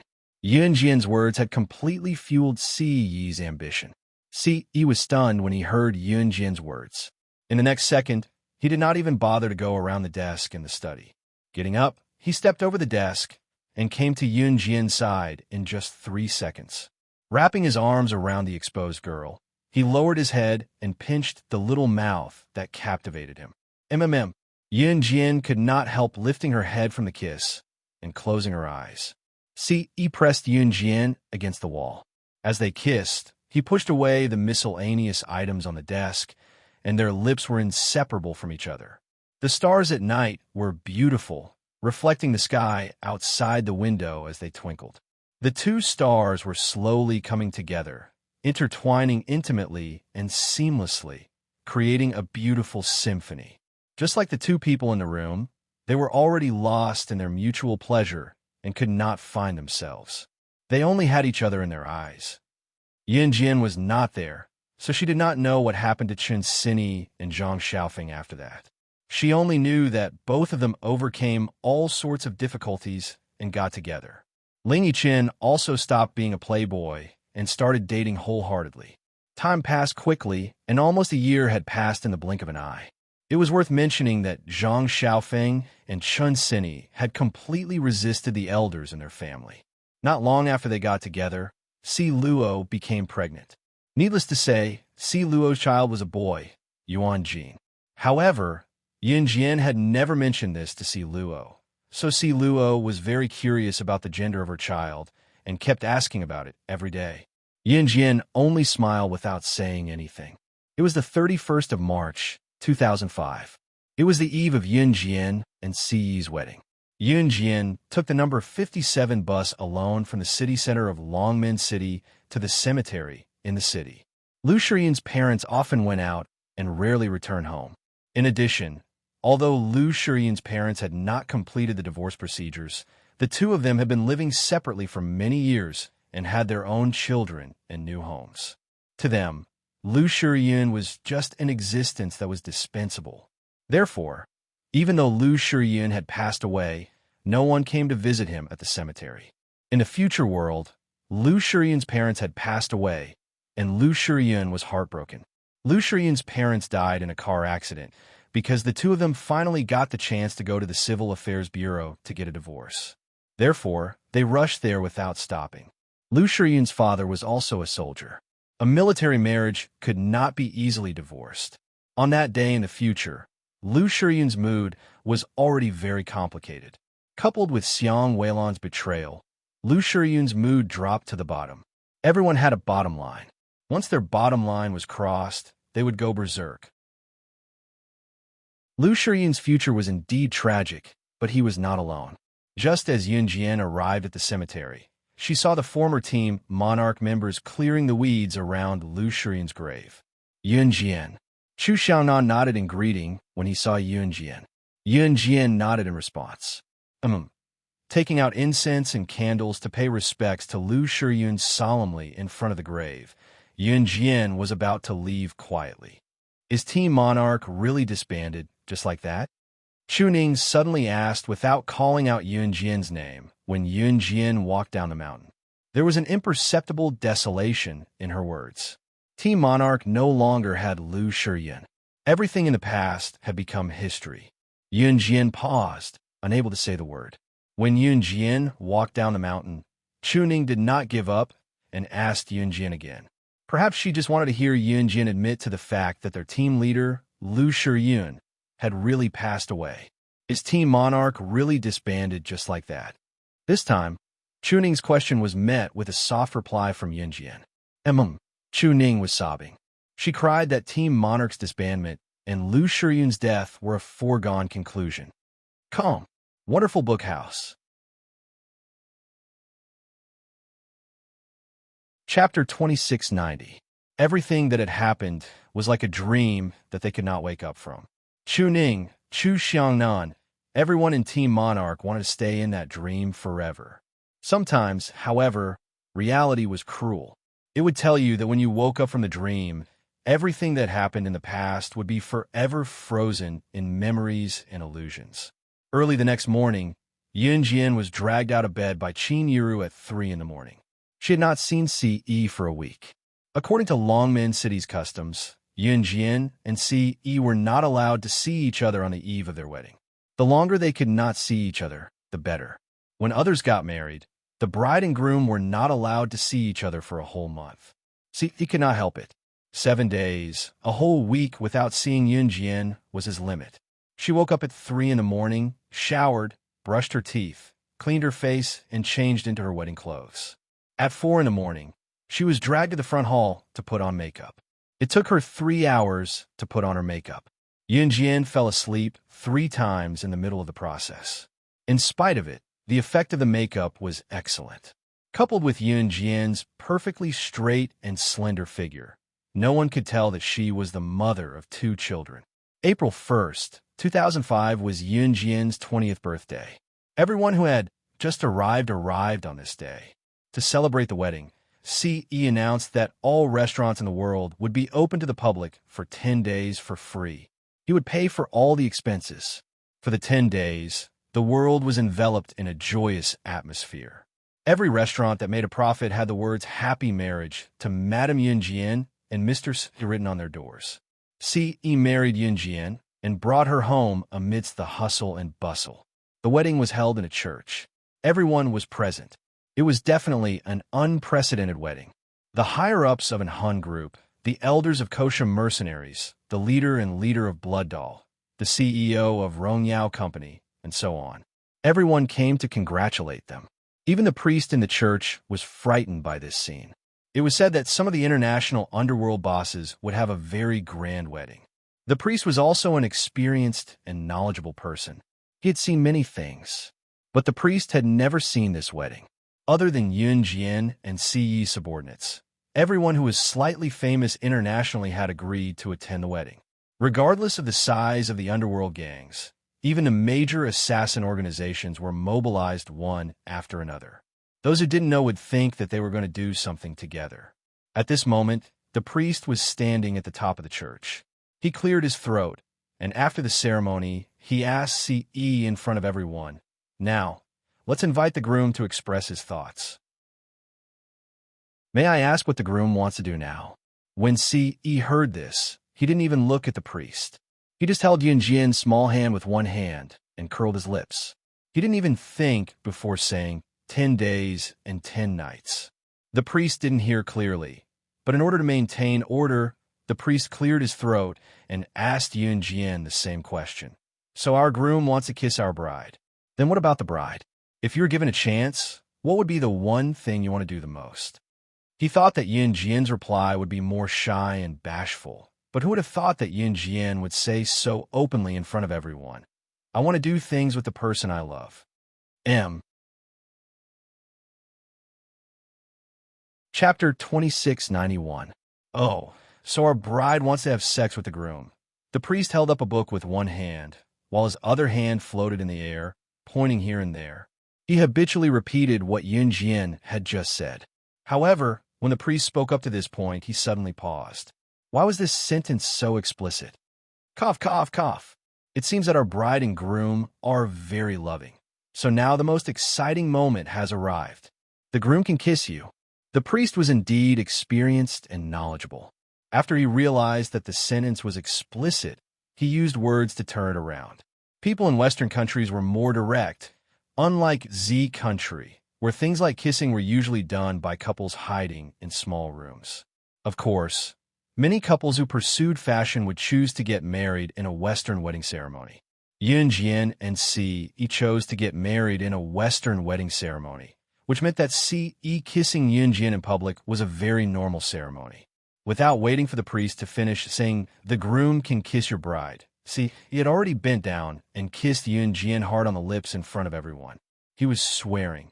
He was swearing to the whole world that the woman in front of him would forever be his private property. Okay. The priest saw that Si had taken the initiative to kiss Yun Jian's lips without waiting for him to finish speaking. 3 black lines flashed across his eyes, and he helplessly cooperated with him silently. After he finished speaking, the priest could not help but whisper softly and described it in Z country's language. "Actually, you can enter the bridal chamber now." So impatient. Seriously. What the priest did not know was that Si was indeed impatient. He had not seen Yun Jian for a week. Such an unbearable rule could only be comforted by being in bed with Yun Jian for 10 days and 10 nights. On the day of the wedding, everyone from Yulong mainland, Gun Yinji, Li Nong, Huang Yin, the King of Gods, and Bailey Yin were present. However, on the second day of the wedding, the King of Gods took Bailey Yin to explore the boundless world of Earth. He only left a letter with 5 big words written on it. "I, old son, am leaving." The main reason why the Lord God wrote the letter in such a tone was because he had recently watched too many classic television dramas filmed on Earth, such as Journey to the West and Monkey King. Although the over-god still looked like a young man in his 20s on the outside, his heart was as childish as a child's. After the wedding, Yun Jian and Si disappeared for 10 days. On the 10th day, when everyone saw Yun Jian, she could barely get out of bed. However, 1 month after the wedding, Yun Jian and Si suddenly disappeared. No matter how hard the kosher mercenaries and an Han organization searched, they could not find a single trace of them. Lumber grassland. The grassland stretched as far as the eye could see, and there was no one around. Because the grassland covered a large area, even if there were people, they wouldn't be able to see each other from 10 miles away. Somewhere in the grassland, a cozy tent was set up. Si hugged Yun Jian as they sat on the green grassland where the air was fresh. Ring, ring, ring. There's a call. The childish ringtone that the little guy had inadvertently set rang. Yun Jian recalled that today was the 15th day since they went missing a month after their wedding. Thinking that she and Si had been missing for too long and would be worried, Yun Jian reached for the phone. "Ignore it. It's just a bunch of eyesores." He kicked the phone away. In the next second, his gaze on Yun Jian was no longer pure. His burning gaze looked like he wanted to swallow Yun Jian whole. "Shout, Jian, give me another child." Si's burning gaze was fixed on Yun Jian. In the next second, he wrapped his arms around Yun Jian's arms and hooked his legs around Yun Jian's slender legs as well, bringing Yun Jian into the tent for another round of lovemaking. The sky was the blanket and the ground was the bed. It was great that there was no one in the wilderness within 100 miles. Next time when he went back, he should give the girl and the little guy a litter of wolf pups. Amen, that would be great. With that in mind, he worked harder, gentler, too fast. The author has something to say. This is the ending of the main text. I'll write more side stories. The main text isn't comprehensive, but I'll try my best to fill in all the loopholes in the side stories. Thank you for your love along the way. I'm very, very touched. This book is the one that I've spent the most effort on. I'll make sure it ends the side stories in the most perfect situation. The side stories will be done in about 3 to 4 months. You can choose your favorite couple or plot to read the side stories. Love you guys. Also, the female lead of the new book is killer and grim, reborn on campus. She's still pretentious, face-slapping, scumbag bullying, and pampering. The book will be published on July 11th, 2019, which is this year's summer break. You can add me on QQ for details. I'll post the release date in QZone. A certain author's QQ is 262 570-2229. The reason why it's taking so long is because I want to finish the side stories and prepare for the new book. Calm. Wonderful Book House. Chapter 2692. July 11th, 1987. Southeast Asia, Myanmar. In the market, many people were selling all kinds of goods and shouting in their own country's language to the passers-by. Myanmar was not a rich country. At the corner of the market, after turning countless corners, there was no one in the dark. 20 to 30 Burmese men in tattered clothes were sitting on the ground in various postures. This group of people, without exception, were all street gangsters. They could not afford to live in a house and would even do something against their conscience for a mouthful of food. Ta. At this time, a thin and lean man ran out from the dark. Brothers, there's work to be done. Someone in the underworld is buying children at a high price. It's a little risky and the price is very high. Do you want to do it? As soon as they heard that there was work to be done, the group of men who were sitting in the corners and even sitting on the smelly gutters all stood up. They didn't mind being dirty at all. We can't even fill our stomachs. If we're late, we'll starve to death. Not to mention the risk. Even if someone puts a gun on our head, we'll do it if we have money. Z country, on the busy streets, occasionally passing by the downtown area, one could hear such a beautiful female announcer's voice coming from the loudspeaker. Hello everyone, I'm Xiao, an announcer from the radio and television station. Recently, there have been several cases of children going missing in Z country. I hope that all the parents will take good care of their children and don't let them stay alone in unsupervised places. On the edge of M country, an archipelago, a group of 5 to 7 years old children were escorted to this island. Looking at the number of people, there were 50 of them. The children were escorted to this archipelago, looking around. Some were scared, some were crying, and some were silent. The group of children was escorted by the 20 to 30 Burmese men. This group of Burmese men handed over to the person in charge of the archipelago, took the money, and left. When they left, they turned around and looked at the group of children, revealing a big smile. Little babies, Uncle will send you here. After saying this, the Burmese man laughed and walked away happily with another group of Burmese men. The 50 children who were brought to the archipelago all howled and cried, shouting, Mommy, I want Mommy. I want to go home. Daddy, Grandma, where are you? Where's this place? Ooh, fear, panic screams, and wails. The wails of 50 children less than 10 years old resounded throughout the entire area. The entire island was filled with the cries of children. However, in the crowd, there was a 5-year-old girl who stood in stark contrast to the group of crying children. The little girl was delicate and beautiful. She had a pair of sharp and deep eyes. Her eyelashes were long and narrow, and when they fluttered up and down, it made people's hearts melt. She shut her mouth and didn't cry or make a fuss. She wasn't afraid or panicked. She just stared at the 20 to 30 Burmese men who had deceived and kidnapped them to the archipelago, to this hellish and cruel island. Wah, Mother, I want Mommy. A child next to her cried and accidentally bumped into the little girl's body, but the little girl didn't seem to feel anything. She just stood there and stared at the 20 to 30 Burmese men who were hugging and cheering each other as they left with the rewards. She memorized the faces of the 20 to 30 Burmese men who had kidnapped them to the archipelago without missing a single one. The author has something to say, starting to update the story.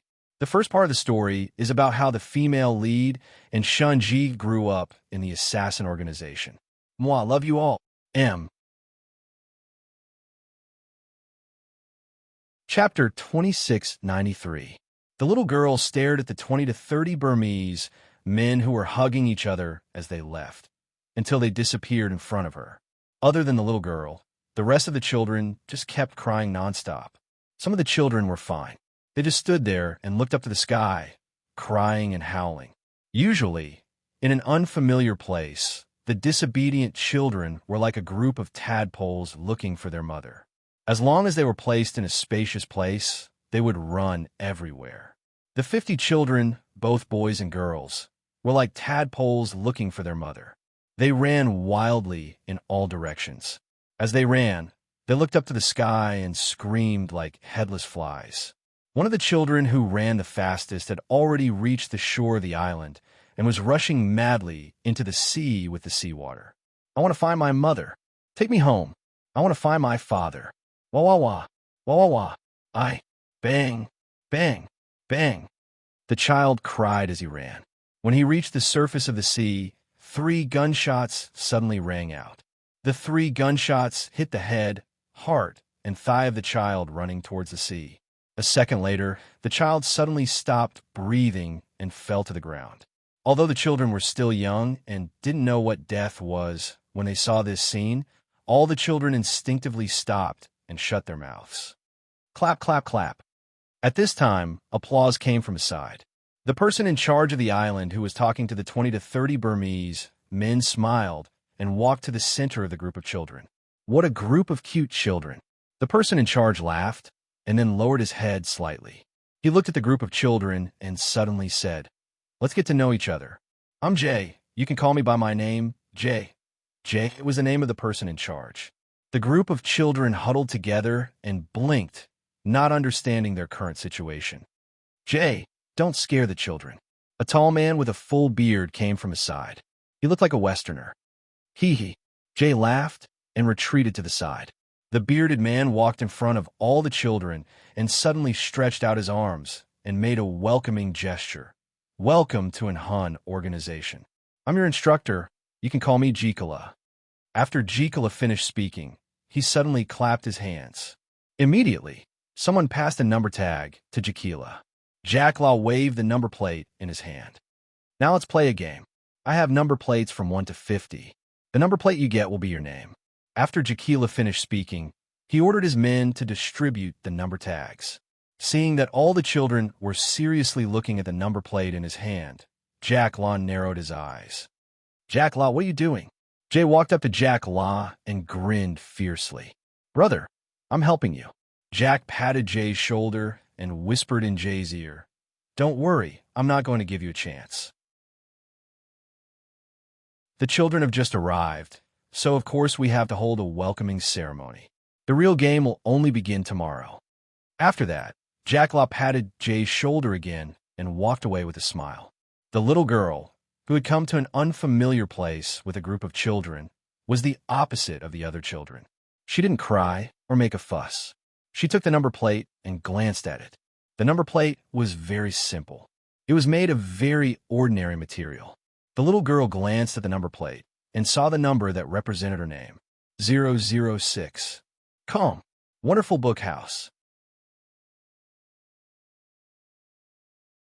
Chapter 2694. A group of children, regardless of gender, were taken into a large venue. The venue was only covered by a simple shade. On the large venue, there were many double beds. The double bed was a bunk bed.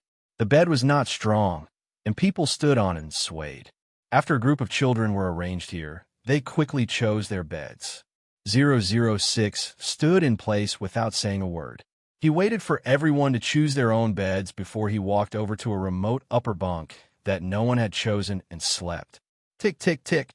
At night, the only clock hanging in this simple residence was turning. All the children slept soundly. The next day, before 4 o'clock, before dawn, a group of children were forced to get up. It was Instructor Chekla, holding a thick whip in his hand, who ran in the end and whipped the children who couldn't run fast. Early in the morning, the screams of the children spread throughout the island. But no one paid attention. The children didn't even know why they were being whipped. They ran in the morning, in the afternoon, and in the evening. In this way, half a month passed. Some children who ran slowly were covered with injuries all over their bodies. No one treated them. Some children were so tired that they couldn't run anymore. Because they were whipped, they got up from the ground and continued to move forward. In a month, nearly 10 of the 50 children died. The children found that as long as someone in the crowd didn't move, they would be pulled out, and the child would never come back here. Tonight, I'm going to play a little game with you. Chekla picked his nose, laughed twice, and suddenly spoke. Go back, all of you. Jay waved after Chekla said this. As soon as the children rushed back to the nest, All the children were in groups of 2 or 3. Only one child slept in a bed in the corner.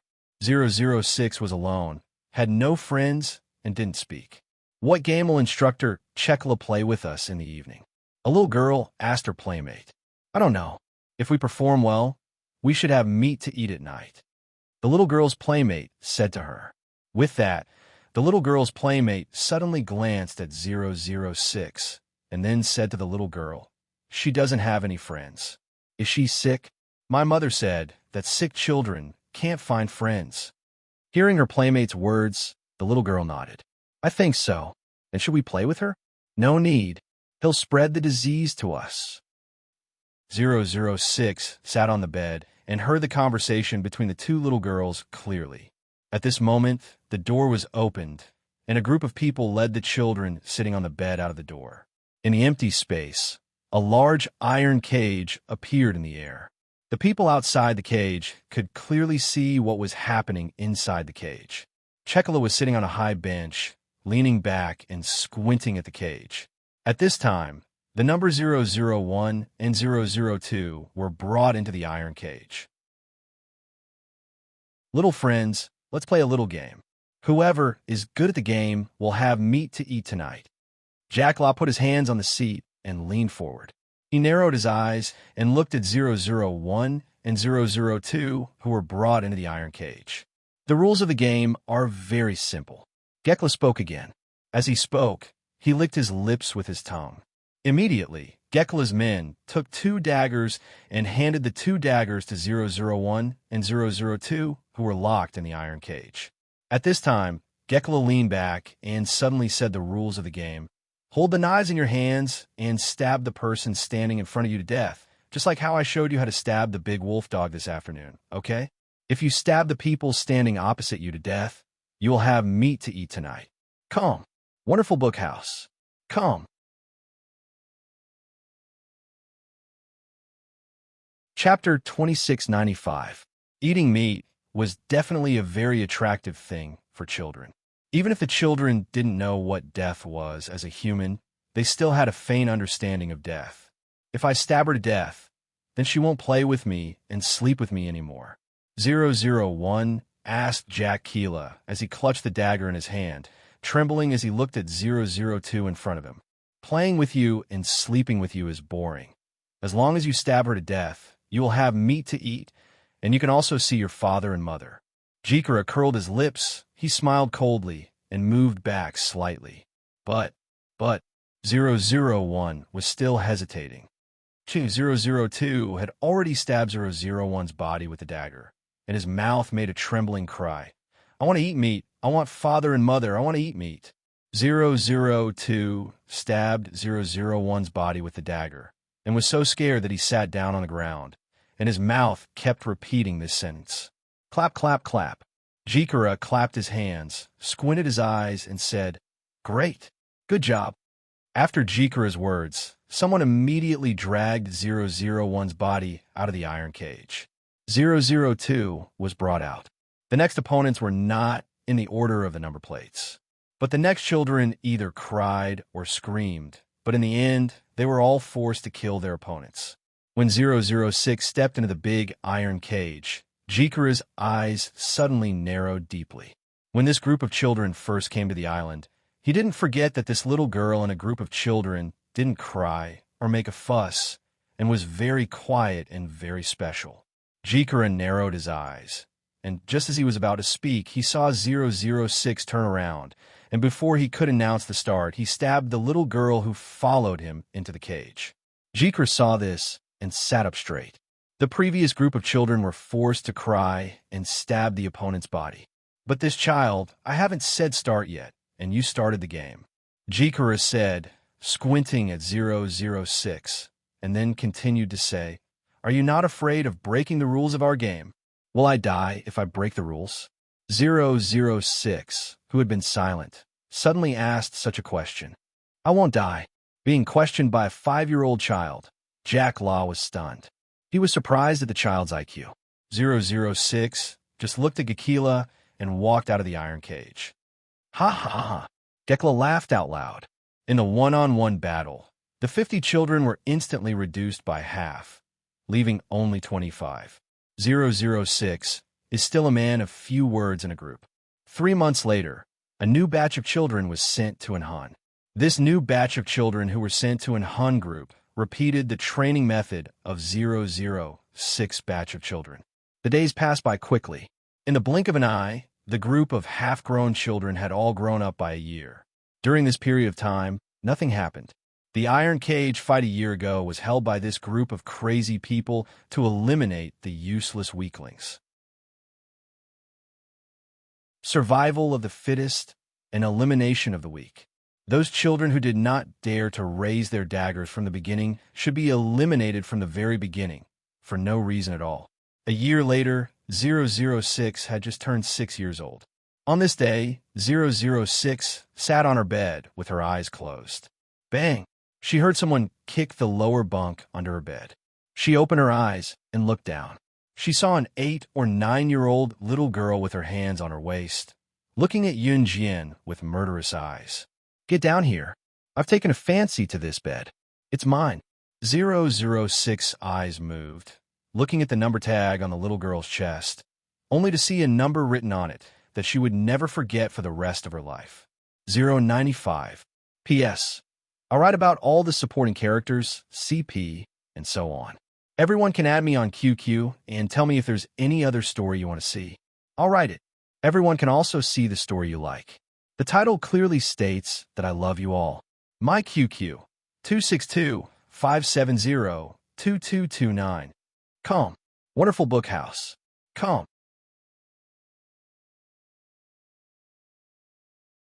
Chapter 2696. What are you looking at? 006, right? Come down and fight if you don't like it. 095 saw 006 poking her head out from the upper bunk bed to look at her. She puffed out her small chest even more arrogantly, looking like a little adult. After staying in this cruel world for a year, 006 had seen all kinds of scenes.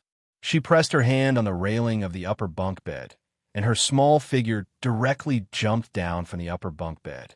The moment she jumped down from the upper bunk bed, 006 kicked 095 horizontally. After staying in the Hun organization for a year, more than 30 of the 50 children died. Although a new batch came in later, no one could guarantee that they would live to see tomorrow in this place where only the fittest survived. Death here was the most normal thing.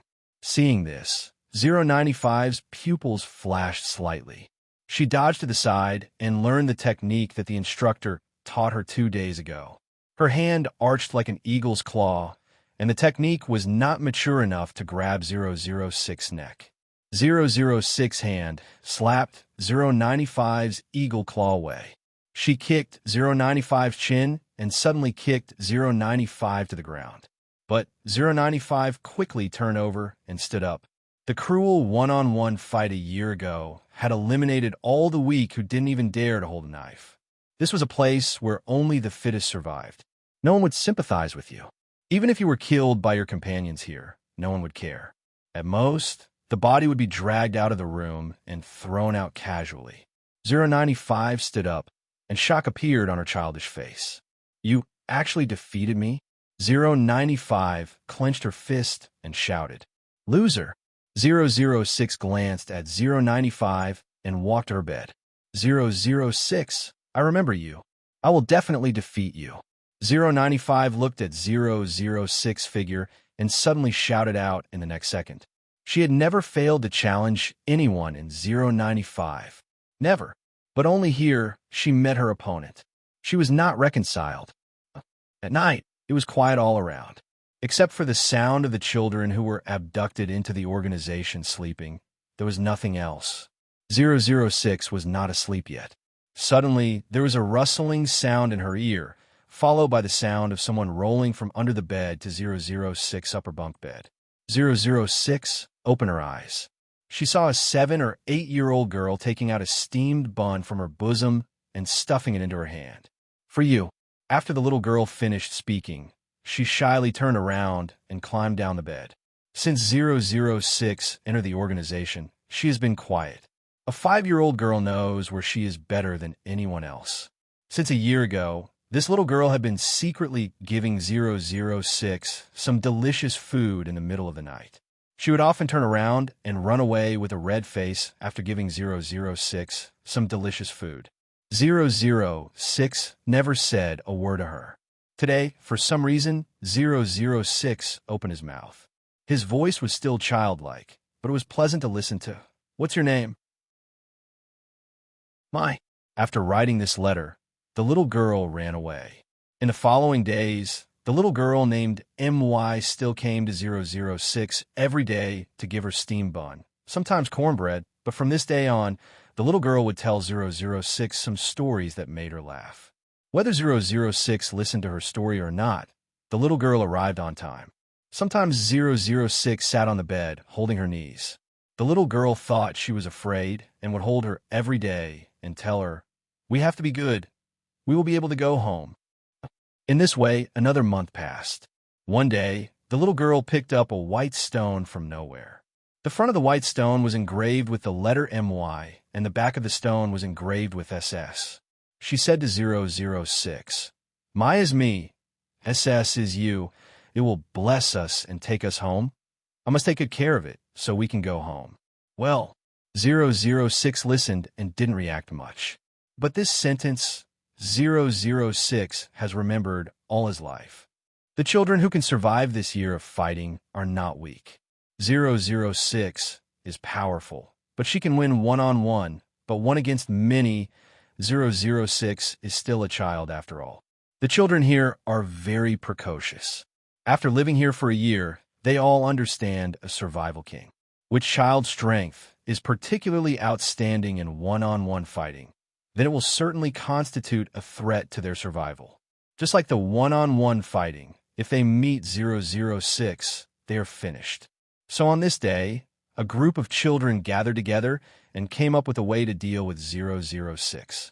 Are we too bad to do this? Mom said we can't be bad children. If we don't kill her, we will die. If we die, how can we find our mom? How can we go home? 006 is too strong. We get rid of her. Come, wonderful book house. Come. Chapter 2697. On this day, 095 stayed in an empty room, and a group of 5 or 7 years old girls walked up to her. The oldest of them was 12 years old. The plan this time was organized by the oldest girl. 095, do you want to win against 006? The oldest girl led a group of people to surround 095 and asked. Of course. 095 slapped the bed and stood up angrily. Then let's kill her together. The oldest girl smiled viciously. 095 listened to the little girl's words and decisively refused. No, I want to rely on my own strength. Against 006. You don't know what's good for you, Humph. The oldest girl in the lead crossed her arms in front of her chest. Now, she snorted coldly at 095, turned around, and left with a group of girls surrounding 095. The group of little girls were well prepared to deal with 006, who knew that at that time, 006 was called out by the Jikara instructor in a small lawn of the organization. Taking advantage of the instructor's absence, the little girl MY, who brought 006 delicious food every day and told her that we would find a way home, was sitting on the lawn with a little boy. The little boy put a flower on MY. She lowered her head shyly. The little boy code 056. The little girl who called herself MY code 018. 056 and 018 have a good relationship, which is known to all. I'll go first. I'll go to the cafeteria to see if there's anything delicious. 018 stood up, showed a sweet smile to the little boy, turned around, and ran away. As soon as she arrived at the cafeteria, as usual, 018 avoided everyone and sneaked into the cafeteria to steal tonight's supper for 006. But 018 just secretly took a steam bun in the cafeteria, turned around, and was surrounded by a group of people. The leader was the oldest girl who tried to deal with 006 with 095. Hey, look, see what you stole? The oldest girl said and walked toward 018 step by step. Boom! Rumble! At night, The sound of thunder was very loud, and the sky seemed to be torn apart. 006 sat on his bed, but 018 never came. What came was her nemesis, 095. Someone wants to deal with you. 095 just walked past 006 and said this sentence in a contemptuous tone. After that, 095 left. After 2 steps, 095 turned to look at 006 and said, "Don't die." 006's eyes at 095's words fell, suddenly flashed. Boom! At this moment, a thunderbolt flashed by the window. 006 suddenly turned over from the bed, landed, people ran out. 006 did find 018. But when she found 018, what she saw was this scene. The rain fell to the ground and formed a river. 018's body had already been torn apart. 018's limbs had been dismembered and his heart had been dug out. His body was exposed and soaked in the rain, allowing the crazy storm to pour down on him. 006's heart suddenly contracted at this moment. After being in the organization for a year, she was used to seeing life and death. But at this moment, an unknown pain welled up in her heart.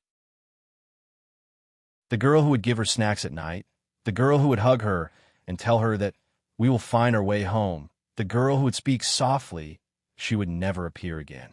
In 018's hand, there was still a piece of white stone in it. The letters engraved on the front of the white stone gradually became clear under the impact of the rain. The word MY was engraved on it. 006 seemed to have heard that night, and 018's words still lingered in his ears for a long time. It will hold us and take us home. I must take good care of it so that we can go home. But before returning home, 018 was lying on the cold ground, never speaking again, never hugging her, comforting her, and telling her that we will definitely go home. Calm. Wonderful book house. Chapter 2698. Soon, someone organized people to drag away the body of 018 and feed it to the big wolf dog. After the people here died, their bodies would be dragged away and fed to the big wolf dog. This was the organization telling them that if they didn't want to be dragged away and fed to the big wolf dog after death, they had to survive in the strongest way, even if you don't hesitate to kill your most important friend. At all costs. 006 was silent for many days. At the age of 6, she didn't know what death meant. She only knew that 018 would never appear again. No one would bring her food in the middle of the night and hug her with their warm arms. 6 years later, 006 was 12 years old. The group of people who killed 018 was killed by the boy 056, who often met 018. 006 later learned that 056's codename was Mad Dragon. After 018's death, 006's strength advanced by leaps and bounds. She could learn the most accurate killing move in the fastest time and could kill the opponent in the fastest time. Every year, a new batch of children would enter the organization, and then the first batch of children who were still alive would play the survival of the fittest game with the new children. Today, out of the thousands of children, there were only 50 who survived, and 006 was one of them. Today will be your big day. If you want to go home, your wish will be fulfilled today. Jay looked at the 50 people who had eliminated all the weak and survived over the years with his hands behind his back, squinted and smiled.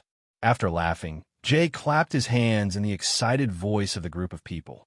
Immediately, someone took the remaining 50 people and sent them into a large iron cage. Well, children, you can choose any weapon in front of you. After you get the weapon, you can use the weapon in your hand to kill anyone you see. Because in this game, only 3 people can survive to the end. Jay's words floated into the ears of the 50 people who walked into the iron cage. Large-scale battle. 50 people, holding the weapons in their hands, kill anyone they see, until the last 3 people who survive can walk out of the island. This was a game, and at the same time, it was a struggle between life and death. They might be able to survive in the organization for a few years, but whether they can reach the end depends on today's decisive battle. What? Only 3 people can survive? Doesn't that mean we have no way to survive? Hearing Jay's words, some people's expressions changed. They looked at Jay and voiced their dissatisfaction. This isn't fair. I have no friends. They formed cliques. If you gang up on me with your friends, then I'm dead for sure. Someone immediately voiced out his complaint. Jay listened attentively to everyone's complaints. Then he smiled innocently. Unfair? Are you complaining? As soon as Jay said this, his face suddenly turned sinister. Then he laughed sinisterly. Those who don't have weapons can die now. As soon as Jay finished speaking, 30 snipers immediately appeared in the air. 30 snipers aimed their sniper rifles at the 50 people in the large iron cage from different angles.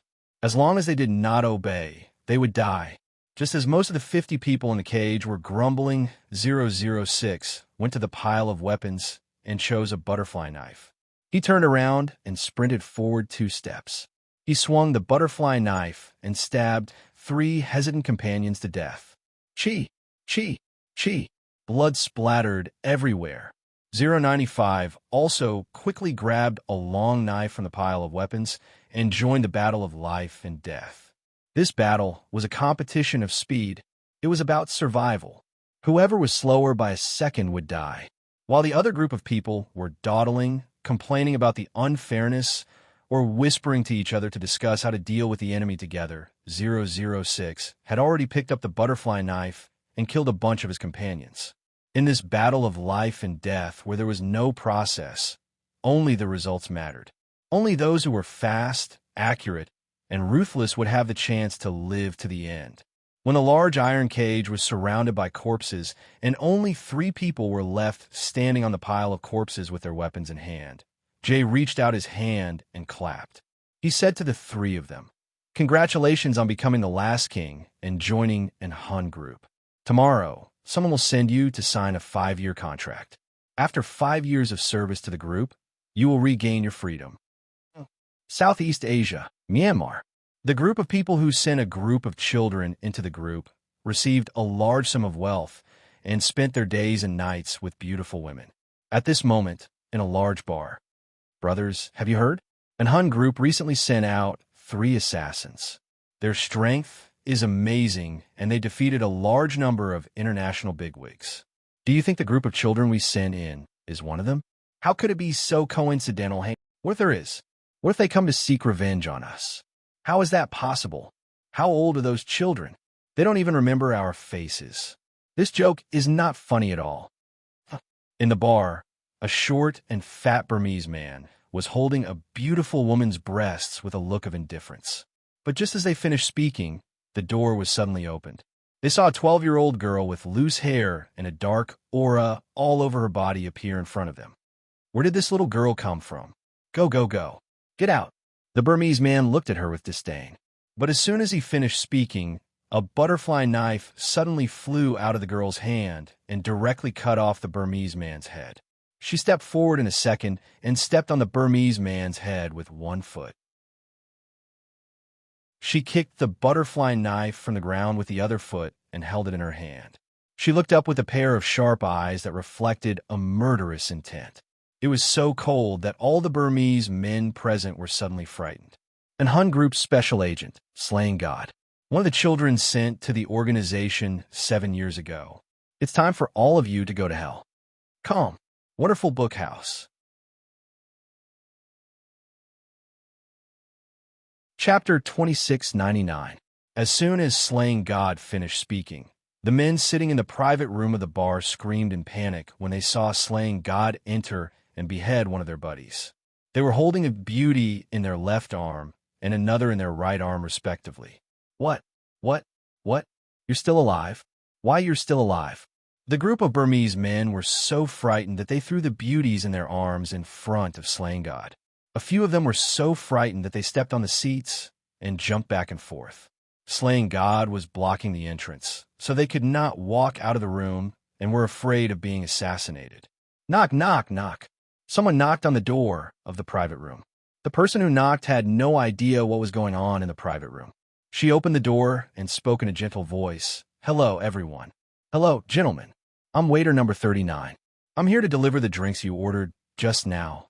Just as she spoke, The waitress who called herself number 39 was dragged into the private room. Just as she was dragged into the private room, an MA piercer appeared out of nowhere and pierced into the waitress' neck, drowning out the words she was about to say.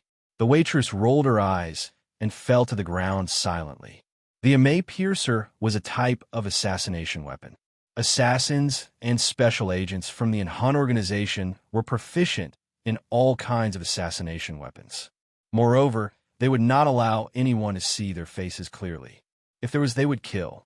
In slaying God's world, there are only two definitions, dead and alive. You. The group of Burmese men in the private room were about to scream when they saw that. Swish, swish, swish.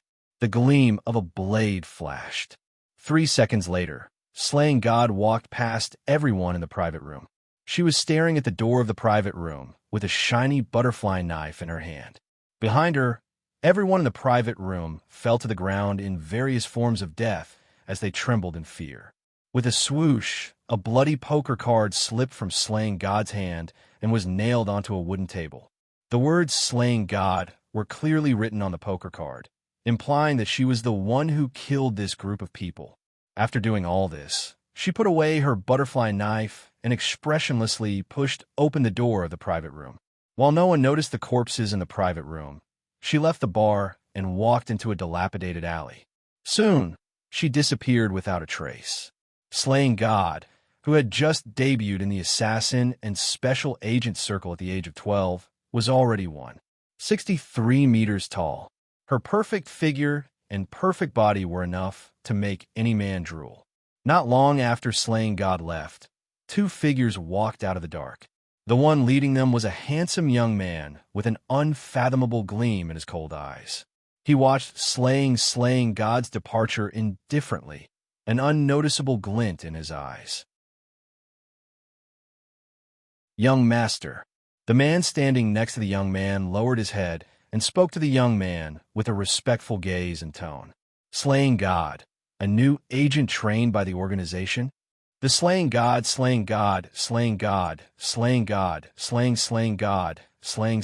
was God. Yes. The man nodded. As soon as the man finished speaking, he was silent for a moment before he suddenly added, Young Master, you? Before the man could finish speaking, the youth turned around and took 2 large steps forward before suddenly stopping. The teenager, who was still underage, was already 8 meters tall. At this moment, he stopped and used his magnetic voice to instruct his subordinate, who was the man. She's just joined the circle. Protect her well. I've taken a fancy to this woman. M.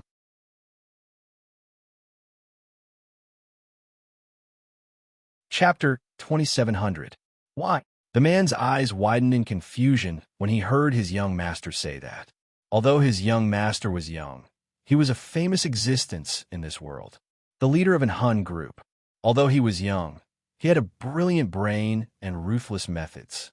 The man did not expect his young master, who had lost his mother when he was young, to have an instinctive dislike and distance himself from women, would say something like that. Moreover, she was only 12 years old. Was he planning to keep her in captivity? However, the man would soon find out that his young master did not intend to keep the agent named Slaying God in captivity. Linway, you have too many questions. After the man asked in surprise, he only heard the young man's sharp eyes glancing at the man from the corner of his eyes, calmly interrupting the man named Linway. Yes, young master. Linway lowered his head and stopped asking questions. After a while, Linway left the place with the young man. Not long after Linway and the young man left, a loud noise came from the bar. Soon the crowd screams, sirens, and cries filled the air. 2 years later, the name of the agent, Slaying God, had spread internationally. Countless international bigwigs were eyeing her covetously and trembling in fear. However, she was still unable to enter the secret agent assassin ranking. In this field, it was useless to have strength alone. One must have influence. No matter what profession one was in, one would be praised for their outstanding abilities. However, never forget that when one was praised to the highest point, one would also be envied and schemed against by others in the same field. It was the same in the secret agent assassin circle. It was nighttime, on a well-known island in Country M. On the waters near the island, countless yachts were carrying international businessmen, politicians, the world's richest man, arms tycoons from all over the world, and the world's top secret agent assassins. Anyone who had a little reputation in the world was invited to this place. It was a large-scale international gathering of both the underworld and the underworld. A red glow flashed across the horizon. The red glow shrouded the night moon as if it was entangled with blood vessels. It was a blood-red night.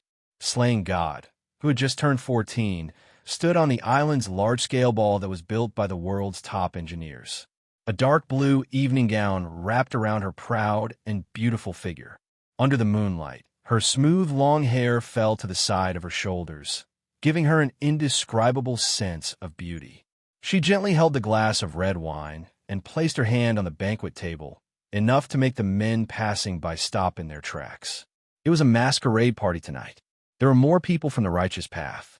All in all, there were not many assassins and secret agents like Slaying God.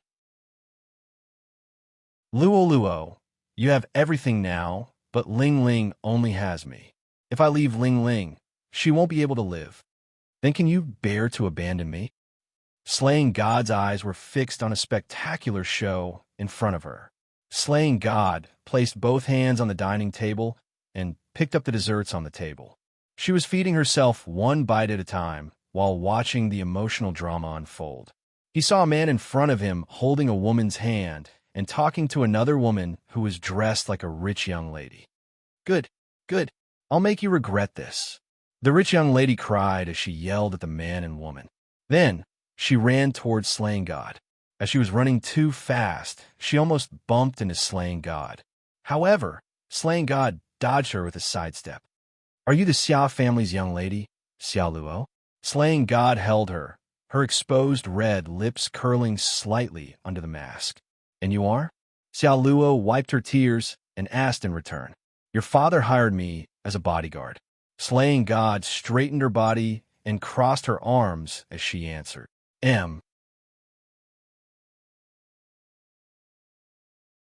Chapter 2701. Slaying God did not attend such an international banquet out of boredom. Secret agents and assassins would accept any mission as long as the employer paid them enough money. This included protecting people.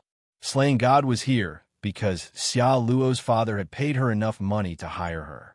Are you the bodyguard my father hired? Xia Luo asked loudly after hearing what Slaying God said. As Slaying God was wearing a mask, and it was a masquerade banquet, many international bosses and triads were unwilling to show their faces. Hence, they would attend with masks on. Slaying God was the same. Slaying God nodded. Great. Since you're my dad's bodyguard, then help me kill that woman. When Xia Luo heard Slaying God's words, she sucked in a mouthful of mucus and turned around angrily. She pointed a finger at the woman beside the man who had carried her earlier and spoke to Slaying God in a commanding tone. Obviously, Xia Luo did not know that Slaying God was a secret agent.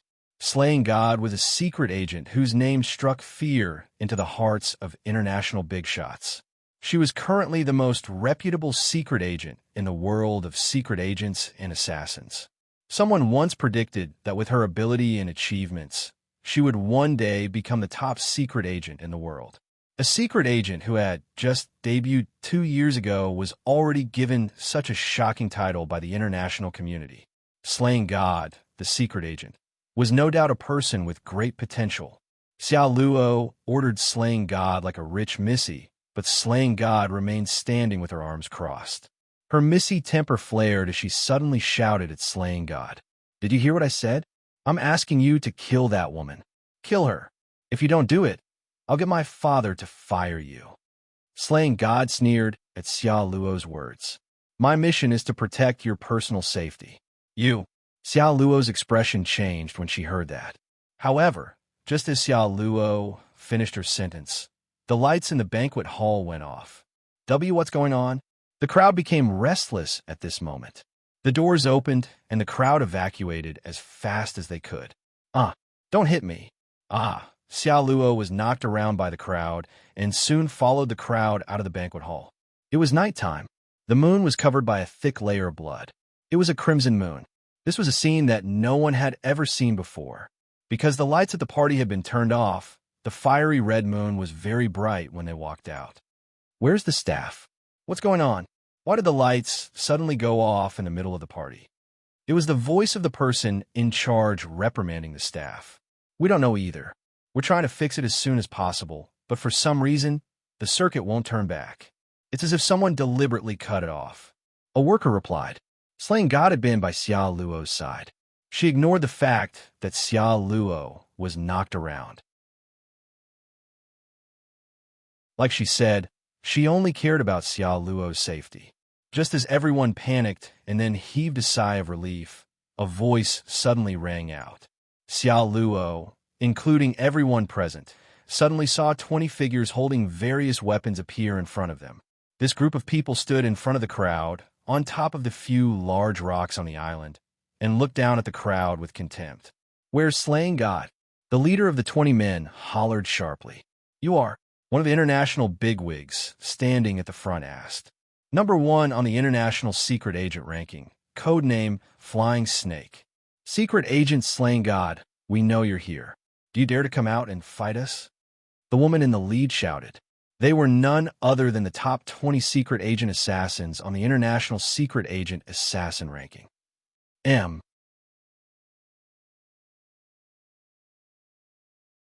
Chapter 2702. The woman in the lead was dressed in a fiery red robe. Her face couldn't be seen clearly under the moonlight, but it could be seen from her fiery red robe that she was definitely not an ordinary woman. This woman was Flying Snake, the number 1 secret agent in the international ranking. Speaking of the Flying Serpent, it was truly a legendary figure. Flying Snake had grown up in the 70s and 80s. Since her debut in the late 70s, Flying Snake had ascended to the throne of the number 1 secret agent in the international ranking as a woman. Someone once asserted that Flying Snake would be the most outstanding female secret agent assassin. She would be the queen of achievements that no one could surpass since time immemorial. This was because there were 20 people in the top 10 of the international secret agent assassin ranking. Only 2 of them were women. Apart from Flying Snake, who occupied the number 1 spot in the international secret agent ranking, the other woman was only good enough for the 10th spot in the international assassin ranking. Compared to Flying Snake, she was not qualified at all. Flying Snake's words frightened all the businessmen, politicians, and high-ranking officials present. Sweat trickled down their foreheads. The number 1 secret agent in the international secret agent ranking, Flying Snake. Rumor had it that this woman had only failed a few missions since her debut. To think that such a terrifying woman would appear here. Why was she looking for the secret agent Slaying God, who had only recently appeared in the world? "May I ask, who are the people behind you?" One of the international bigwigs reacted quickly. He quickly realized that the group of people standing behind Flying Snake were probably not small fries.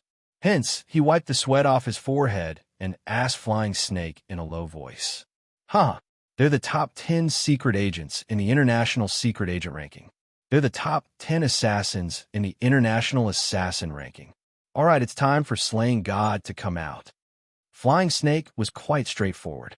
She pointed at the group of people standing behind her and said those words loudly. Then, she changed the topic.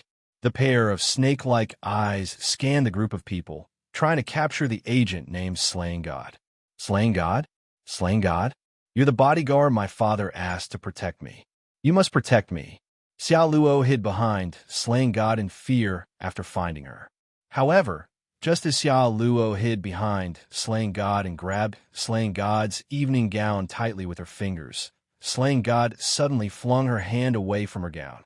Under everyone's watchful eyes and the blood-red moonlight, Slaying God walked fearlessly to the people led by Flying Snake. "You're Slaying God."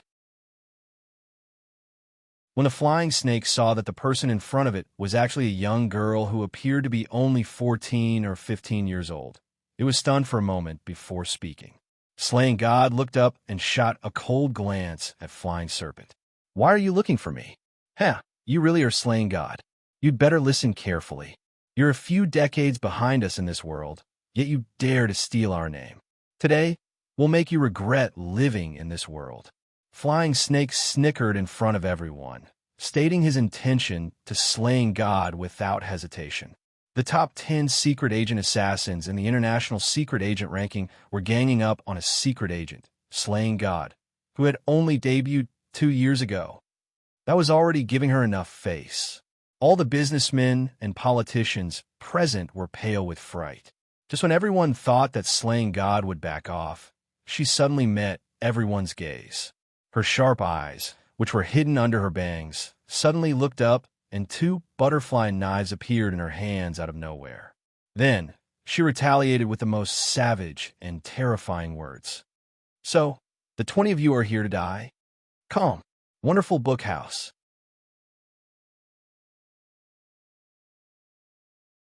Chapter 2703. Translator. Endless Fantasy Translation Editor. Endless Fantasy Translation, page 1/1. The 20 people standing in front of him were not ordinary people. That was one of the top assassins in the world. 20 of the top 10 international secret agent assassins. Among these 20 people, any one of them would be able to make a name for themselves if they went international. And now, these 20 people were gathered together to deal with a newbie who had just debuted in the assassin and secret agent circle for 2 years. Did this special agent, named Slaying God, really have the ability to defeat her? Did they need 20 of the top 10 assassins in the international secret agent ranking list to defeat her? How conceited. The Flying Snake glanced at Yun Jian with contempt. "Flying Snake, don't waste your breath on her. Just attack." Standing beside the Flying Snake was a man who was holding a big hammer in each hand. He knocked the 2 big hammers against each other and revealed a set of bloodthirsty teeth under the blood-red moonlight. The international businessmen, politicians, CEOs of various multinational corporations, and countless bosses from both the underworld and the underworld stepped aside, leaving the scene to Slaying God and the top 20 international secret agent assassins. This was undoubtedly a contest between kings whose strength reigned supreme. If anyone else went up to him, only death would await them. Xiao Luo, who was pushed to the side, was also scared. After she was pushed to the side, her entire body trembled. She had never expected that the person her father had sent to protect her would be a special agent. Moreover, it was a special agent who could summon such a terrifying lineup to kill her. Just as Xiao Luo was cowering in the corner in fear, trembling all over, everyone was certain that Slaying God was dead for sure. In front of everyone, Slaying God placed her hand on the hem of her evening gown and tore it from the bottom to the top. Slaying God's clothes were completely shredded by her, and the evening gown was tossed to the ground. Slaying God's dress was torn to shreds by her. Just as everyone was puzzled by Slaying God's action, Slaying God appeared in front of everyone in an evening gown, wearing a form-fitting black top and a pair of leather shorts that looked very similar to those of the assassins in the movie. Although she was only 14 years old, her pair of slender thighs were so perfect that no one could ignore them. However, that was not the main point. The main point was that Slaying God was wearing all sorts of killer weapons under the evening gown. It was as if she had long known that someone was going to make a move on her. Flying Snake and the rest were about to attack, but when they saw that Slaying God seemed to have anticipated their appearance and had prepared all their weapons in place, Flying Snake stopped the group behind him from attacking with one arm and frowned. After all, Flying Snake was the #1 agent on the International Secret Service rankings. He wasn't a brainless idiot. "I've been waiting for you here for a long time. Since you're here, come at me together."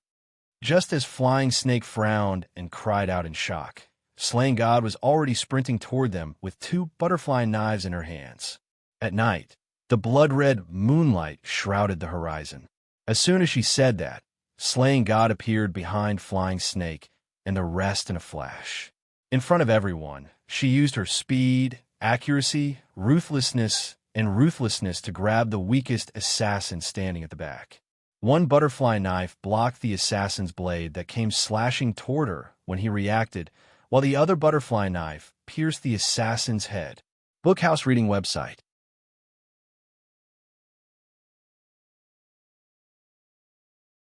Chapter 2704. The 20 people standing in front of her were no ordinary people. They were the best in the world on the International Secret Agent Assassin ranking. The top 20 on the International Secret Agent Assassin ranking. Among these 20 people, any one of them would be able to make a name for themselves if they were to go international. Now, all 20 of them were gathered together to fight a newbie who had just debuted in the Secret Agent Assassin Circle 2 years ago. Did this secret agent, named Slaying God, really have the ability to defeat her? Did they need the top 20 on the International Secret Agent Assassin ranking to defeat her? Huh, how arrogant. Flying Snake glanced at Yun Jian in disdain. Flying Snake, don't waste your breath on her. Let's go. Standing beside the Flying Snake was a man who was holding a big hammer in each hand.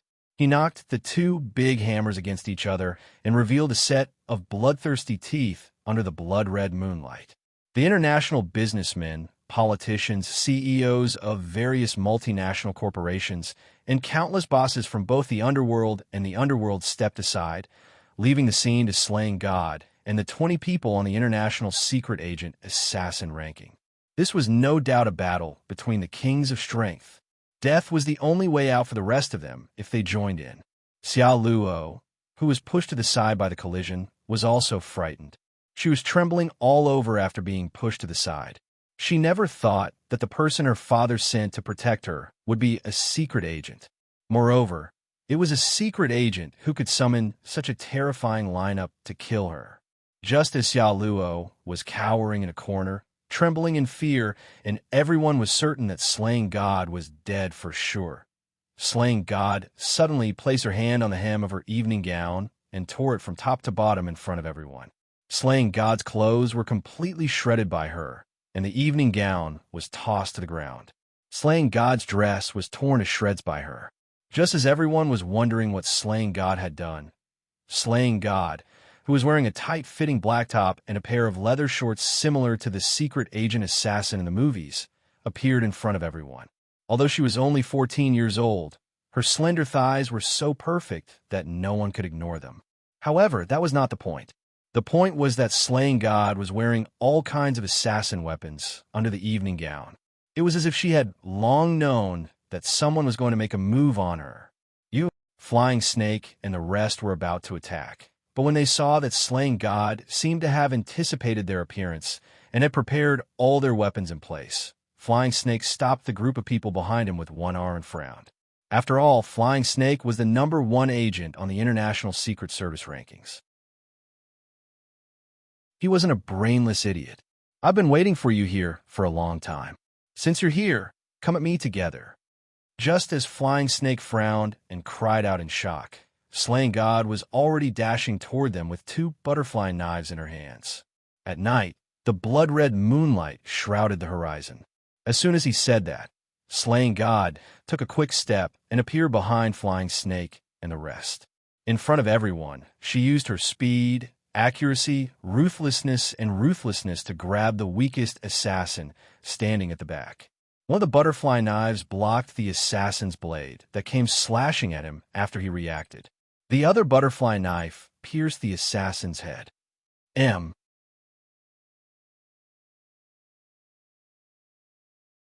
Chapter 2705. Splat. Slaying God pierced the assassin's head in 0.5 seconds and pulled the butterfly knife out of the assassin's head. Blood splattered everywhere, and the sound of blood dripping could be heard. One of the top 20 assassins on the International Secret Agent ranking was dead. Don't think that Flying Snake and the others would mourn the death of their comrade when they saw this. To Flying Snake and the rest, getting rid of the secret agent Slaying God was the reason they had agreed to be temporary companions. Like Slaying God, the secret agent assassins on the International Secret Agent ranking came from a ruthless assassin organization. To them, human lives were worthless. However, after Slaying God killed one of the assassins, the 19 men, led by Flying Snake, widened their eyes in shocked that Slaying God had attacked so quickly. However, even though they were shocked, this group of people led by the Flying Snake were all kings who had survived from the brink of death. After Slaying God killed the first assassin, Almost at the same time she attacked, someone wielded a long saber and slashed it at her neck. Someone slashed at her from the front with a long saber, while someone from the back attacked her from the back where her heart was. Someone at the side even threw out a poison dart. She was surrounded by a group of people. Slaying God was still a 14-year-old child with enemies on all sides. However, Slaying God dodged to the side, choosing to avoid the attacks from the back and side. She leaned back and grabbed the long saber from the secret agent who attacked her first. The saber was razor-sharp. Blood dripped from Slaying God's palm as the saber's blade grazed her palm. Just looking at it was enough to scare anyone. It's over. Secret Agent Slaying God is done for. Someone in the crowd covered his eyes and exclaimed. Just when everyone thought that Slaying God was done for, she held the long saber in her palm as if she did not feel pain. She allowed the blade to crush her palm as blood splattered everywhere. Holding the long saber, she leaped from the ground and did a 180-degree somersault. Holding the long saber in her bleeding hand, she slid it across the secret agent's neck. Splat, splat, splat. The secret agent's neck was slit, and he fell to the ground. Oh my God, her hand is covered in blood. Doesn't she feel pain? A rich girl in the crowd could not help but exclaim. So this is a battle between secret agents and assassins. This is a battle between kings. An international business tycoon couldn't help but hold his head and look at the scene in front of him with the most astonished gaze in his life. PFFF. PFFF. At that moment, Slaying God pulled out 4 darts from her waist and threw them at the 4 assassins who were attacking her at lightning speed. The 4 assassins rolled on the ground, but the darts that Slaying God tossed out did not manage to scratch the skin on their arms in time. The 4 assassins did not care about the scratch on their arms. Just as they were about to make their way to Yun Jian, they suddenly foamed at the mouth and convulsed on the ground. 3 seconds later, they stopped sucking in deep breaths. The 4 darts were coated with Slaying God's special poison. As long as there was even a tiny scratch on his skin, he would die without a doubt. It's time to end this childish game. Just as Slaying God evaded the group's attack, Flying Snake led the 6 most powerful men on the International Secret Agent Assassin ranking to attack Slaying God at the same time. As soon as he said that, Flying Snake took a big step towards Slaying God. Slaying God did a backflip, and the man with the big hammer smashed it down on her head.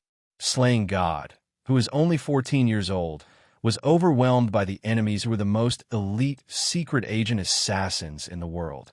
At that moment, the big hammer was right in front of Slaying God's eyes and was about to crush her head. Just when everyone thought that Slaying God was a newbie after all, and that she would definitely die in this series of attacks, then a terrifying scene unfolded before their eyes.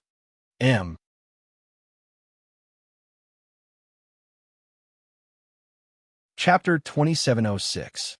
Slaying God turned her body around and lifted her legs just as the hammers were about to hit her. She used her beautiful legs to block the impact of the hammers. Crack! 2 huge hammers smashed hard on Slaying God's ankles. That excruciating pain sent chills down the spines of the onlookers just by hearing the sound of bones breaking. Unsurprisingly, Slaying God's ankles were broken. However, Slaying God did not care about that at all. She merely frowned slightly and endured the excruciating pain. She bent her body halfway and flung the ring on her finger upward just as the man with the hammers shattered her ankles. It was not a ring, but a finger blade. There was a ring on the outside of the finger blade. A small blade was installed inside, and a mechanism was designed. Usually, the sharp blade could be hidden in the ring. When the target was close enough to press the mechanism, the sharp blade would come out. The moment the man broke Slaying God's ankles, she did not even grunt in pain. She flung the small blade in the finger blade and slit the man's throat. No one present had ever seen such a terrifying woman. She was able to kill her opponent at the same time that she was enduring immense pain. No one was born a powerhouse. An outsider would never be able to understand what a powerhouse had gone through. Just as the man landed, Flying Snake's dagger stabbed into Slaying God's thigh. If the man's attack shattered Slaying God's ankles, then Flying Snake's attack was enough to make a living person suffer excruciating pain worse than death. Die, die. Flying Snake grinned menacingly as he stabbed Slaying God's thigh. The 14-year-old Slaying God could kill so many people even when she was surrounded by 20 of the top 10 assassins on the International Secret Agent Assassin chart. Moreover, the man with the hammer was the #1 assassin on the International Assassin chart. She had killed him. She had only debuted for 2 years and already had such achievements. If Slaying God was allowed to grow in the future, it would not take long.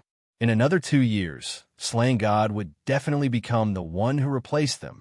Flying Snake could not let that happen. Therefore, she stabbed Slaying God's thigh. Kill her. Quick!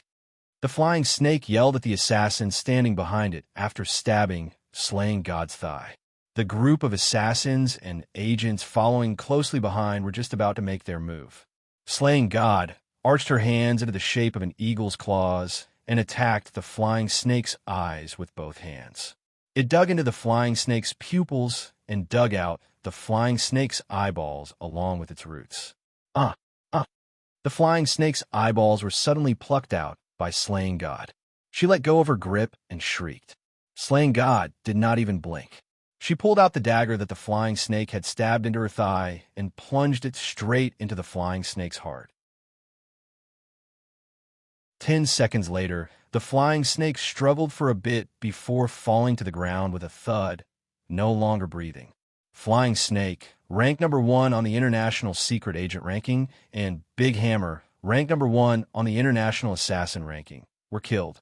The 2 strongest people in the group were dead. He died in the hands of Slaying God, an agent who had only been in the game for 2 years. Everyone was stunned at this moment. The remaining 12 agents and assassins at the back stopped in their tracks, not daring to go any further. Regardless of whether Slaying God would die here today, this battle of life and death was enough to make Slaying God famous all over the world. However, just when everyone thought that Slaying God would not be able to stand up again, Xiao Luo's eyes widened and everyone's faces turned pale with fear. Suddenly, a shocking scene happened. Slaying God tore apart the white shirt on the Flying Snake's corpse and wrapped it around her thigh like a bandage, adeptly wrapping it tightly around her bleeding thigh. He tied up the leg that was close to being crippled and stood up again in front of everyone. Come, wonderful book house.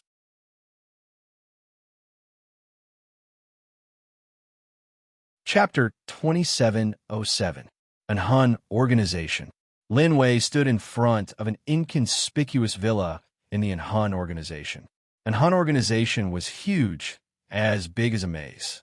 On the other hand, this villa, which was amazing in any corner outside, suddenly became inconspicuous in this place. Soon, a slender figure walked out of the villa. Seeing this, Lin Wei turned sideways and bowed slightly to the slender figure walking out of the villa. Young Master. The person who walked out of the villa was the leader of an Hun organization, as well as the Young Master of Cold Pavilion, the largest international firearms organization, CE. At this moment, he answered softly from his thin lips. CE walked past Lin Wei as soon as he finished speaking. When he walked past Lin Wei, he turned and ordered him, send her back to her place. Remember, don't tell her about my appearance. He was referring to Slaying God. Lin Wei was stunned, but due to his status, he lowered his head slightly and nodded to CE. Yes, sir. Slaying God was severely injured after killing the top 10 assassins on the International Secret Agent Assassin ranking. However, with Slaying God's stamina, she would recover in less than a month. Moreover, an Hun organization's medical facilities were excellent. Slaying God could continue with the missions assigned by the organization after a month. However, due to the Bloody Night incident a month ago, Slaying God shot to fame and became the #1 on the International Secret Agent ranking. Following that, her bounty increased significantly. The name Slaying God swept across the world at the speed of a roaring typhoon. 2 months later, Xiao Multinational Group. There's still no way? Why is there still no way? A woman in her 20s held her head and slowly squatted on the ground. She was so anxious that her eyes were about to pop out. However, she did not cry. If it were in the past, she would have cried long ago. However, she could not cry now. Her father suddenly passed away in the company 3 months ago. Her mother was so heartbroken that she fainted and was sent to the hospital for emergency treatment. She was barely saved, but the doctor said that she might not wake up for the rest of her life. After the death of the Xia Group's chairman, all the shareholders withdrew their shares. Her relatives who used to follow her orders all came forward to snatch her father's company away. In just 3 months, Xia Luo went from a crafty and ruthless young lady to someone who was worse than an ordinary person and had nowhere to settle down. 3 months was enough to change a person. 3 months ago, Xia Luo used to be a spendthrift and yelled at the servants. Now, she was just an ordinary person. She wanted to keep her father's company. She even used her own ability to hold a shareholders' meeting, but without exception, she failed miserably. It wasn't that they didn't have the ability to do so, but that no one was willing to listen to a young lady whose family had fallen from grace. In the past, she had always been at the beck and call of the family. Could it be that it really ended just like that? Xia Luo's hand, that was placed on the coffee table, drooped down slightly. She stared blankly ahead. The series of blows over the past 3 months had caused Xia Luo to become shockingly thin. However, the moment Xia Luo's hand slightly drooped, a pair of white shoes suddenly appeared in front of her eyes. "Are you willing to follow me? I can give you enough money to make a comeback." This voice must be the most beautiful voice that Xia Luo had ever heard in her life. Xia Luo lifted her head immediately and saw Slaying God's face wearing the same mask as the Bloody Night incident 3 months ago. You are," Xia Luo exclaimed. However, before she could finish her sentence, Slaying God cut her off and said, "You're right. From today onwards, the Xia Group will be renamed as the Rongyao Company. The young lady of the Xia Group, Xia Luo, is dead. You will be the president of the Rongyao Company, codenamed Demonis. M.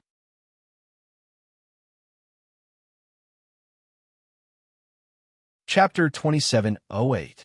Slaying God's words left no room for her to refute. She had guessed correctly that she would not reject her. A month later, the Demonis, who had cut off her long hair for 10 years, attended the shareholders' meeting. With her unique and amazing eloquence, she turned the tide and made the Xia Group, which had no hope of rising again, run the company's economy again. Slaying God did not simply pick Demonis to be the president of Rongyao Company. Before the Demonis family fell, she was indeed pampered and spoiled. She was so delicate that it was as if she had accidentally scratched her finger. It was as if she was about to die. However, Slaying God had her eyes on Demonis' ability. She was able to face reality and successfully hold a shareholders' meeting with her own abilities when her family was going through such a drastic change. Although it ended in failure, what happened in the future proved that Slaying God had made the right choice. Demonis had indeed done it. She had brought Rongyao Company to a stage that was even more glorious than Xia Group. Not long in the future, Rongyao Company would become one of the top 10 international corporations under Demonis leadership. Of course, these were things that would happen in the future. The flying snake that Slaying God had slain was the internationally renowned boss of Kosha mercenaries. After Slaying God had slain Flying Snake, she led the forces that she had developed over the past 2 years into the Kosha mercenaries. She took over the Kosha mercenaries when the Kosha mercenaries had no leader. Since then, Slaying God had become the boss of Kosha mercenaries, the largest mercenary group in the world outside of Hun's organization. Snake, Lizard, and Tiger. Leopard were rescued by Slaying God after annihilating an assassin organization not long after her debut at the age of 13. Snake, Lizard, and Tiger. Leopard were shockingly talented. One was skilled in using poison, while the other had strong arms.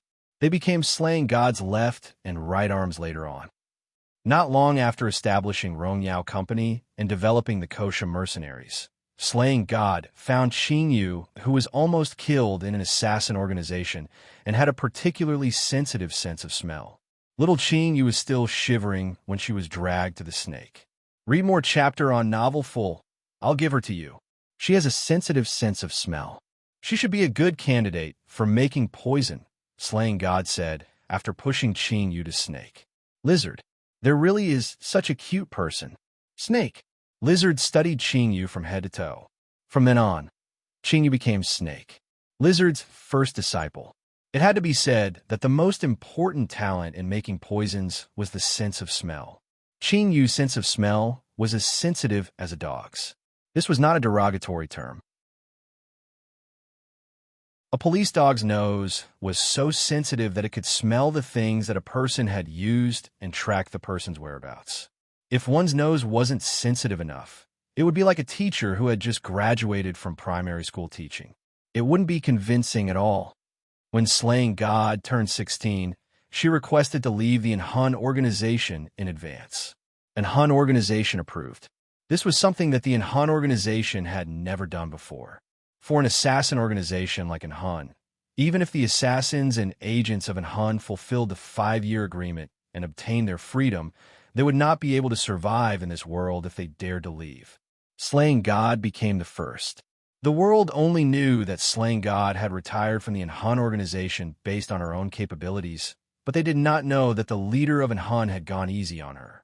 Otherwise, with Enhan's influence, it was impossible for Slaying God to grow to the point where the organization could no longer control her. It was only when Slaying God suddenly disappeared one day when she was 16 that the leader of Enhan organization secretly sent people to search for Slaying God's whereabouts. It was to no avail. It was only when Enhan's leader, CE, learned that Slaying God had been searching for a treasure called the sandalwood box before she went missing. She only went missing after she found the sandalwood box.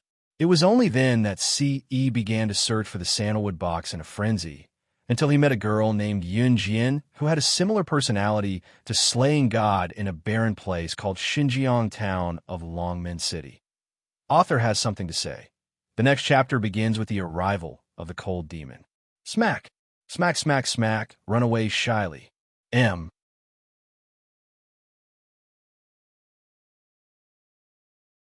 Chapter 2709. Long Mei had no parents since she was young. She was an orphan. She was only 7 years old when the leader of the Blood Doll brought her home.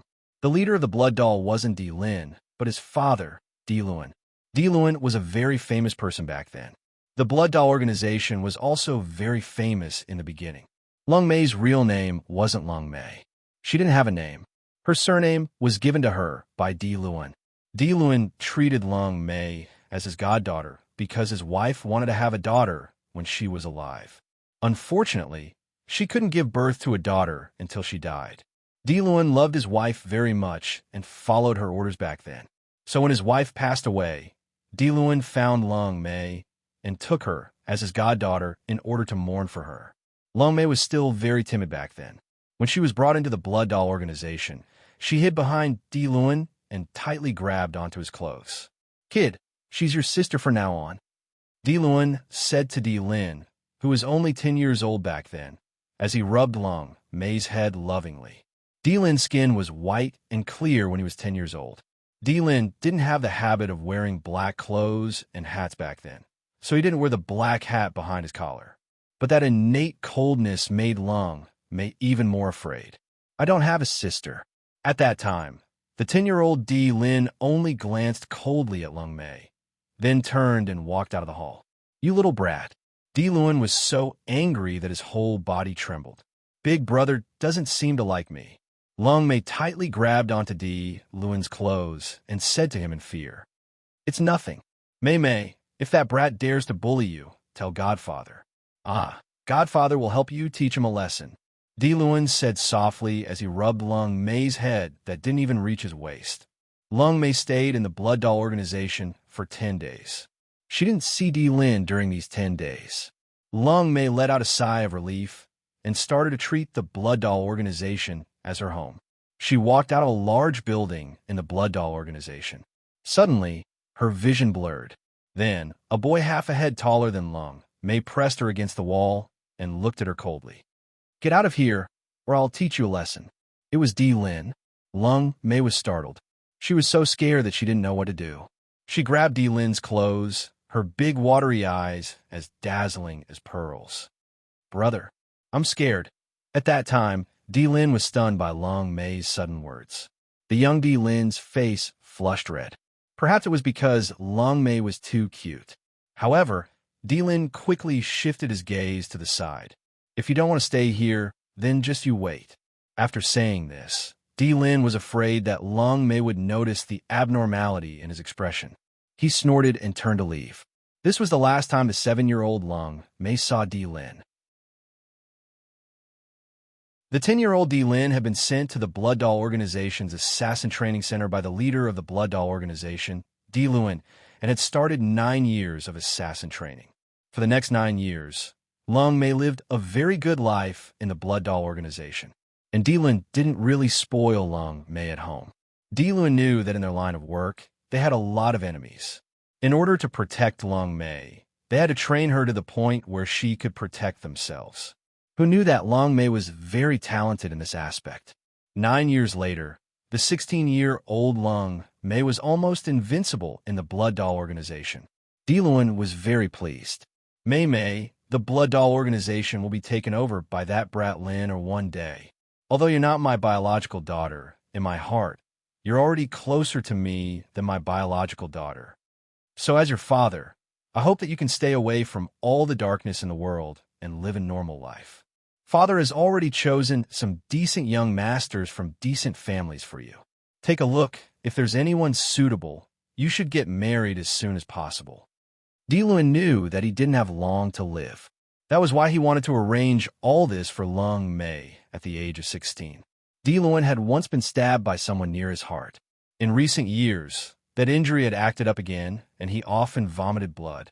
Di Luan was afraid that after he left, his son Di Lin would bully Lung Mei. That was why he said this to Lung Mei. Father, I don't want to leave you.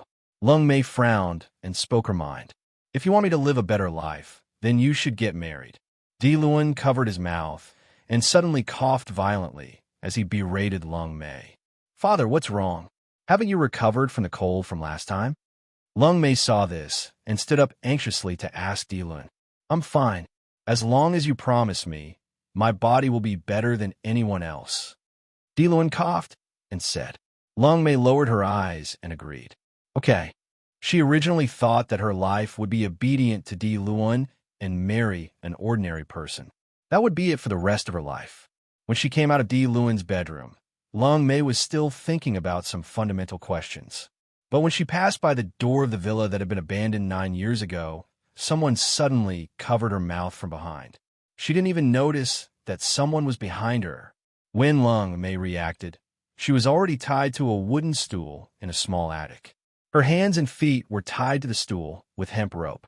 When she saw the fair-skinned, handsome man in front of her, Lung Mei cried out loudly, Woo woo! I told you to leave 9 years ago, but you didn't. Did you forget my advice? Di Lin, who had just returned from his studies, looked at Lung Mei with contempt. However, when he saw Lung Mei's delicate and soft body, he suddenly recalled the little girl from 9 years ago who was so frightened by him that she grabbed his clothes and called him brother. MMPH. Lung Mei shook her head. Her mouth was covered and she couldn't make a sound. When Di Lin saw this, his mouth suddenly went dry. His hand moved and a dagger appeared in his hand. You don't know what's good for you. Seems like you won't leave until I teach you a lesson. With that, he used the dagger to cut Lung Mei's clothes in a punishing manner. Her thin clothes were cut by Di Lin. Lung Mei's thin clothes were torn apart, and her bra was also torn apart because of the force of the slash. The moment her clothes were torn apart, her white and full breasts were exposed without any reservation. New book release date is July 11th, 2019. Death God and Killer Reborn on campus. The first post on my QQ space is the new female lead's character design. Q number 262-570-2229. M.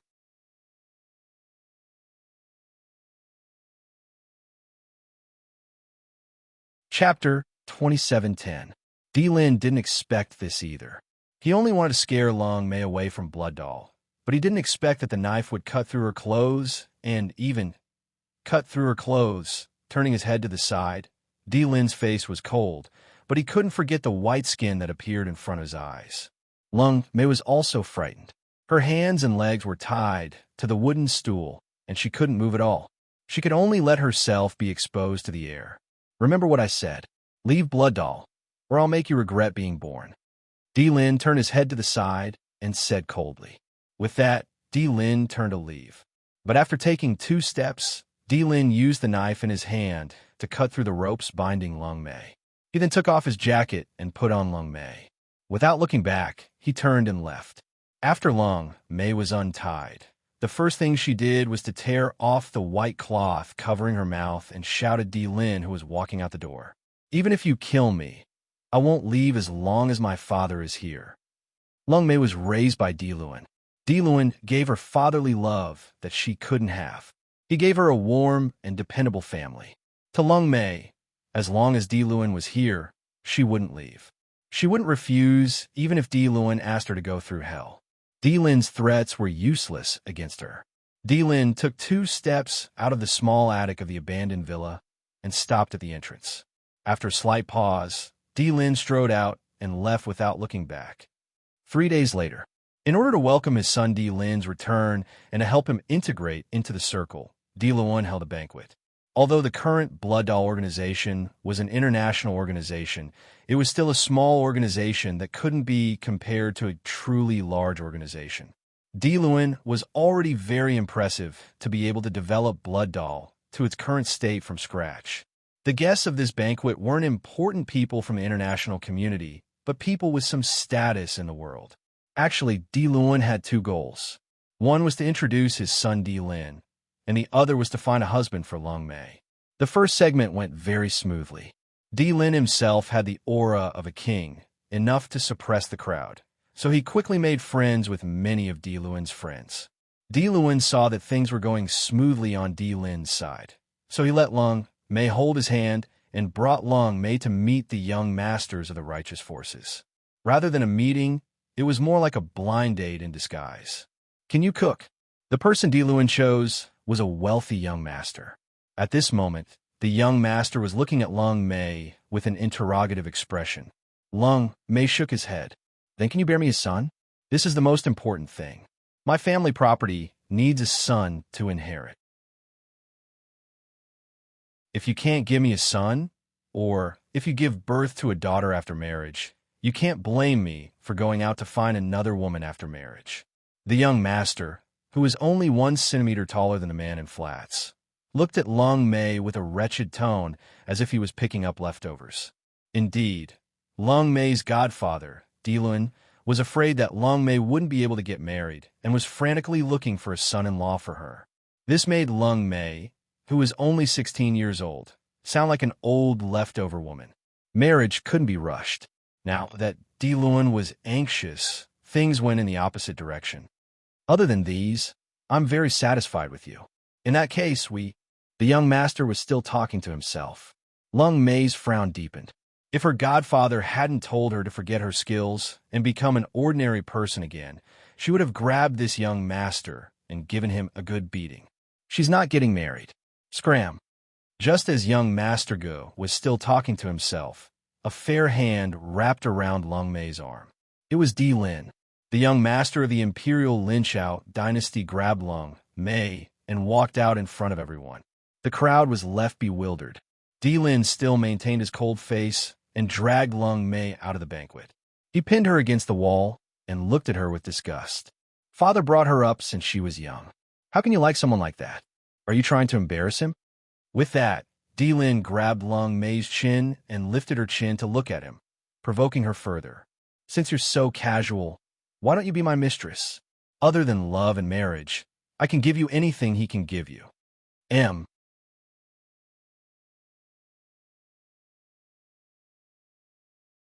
Chapter 27:11. Long Mei could hear the mockery in Lin's words.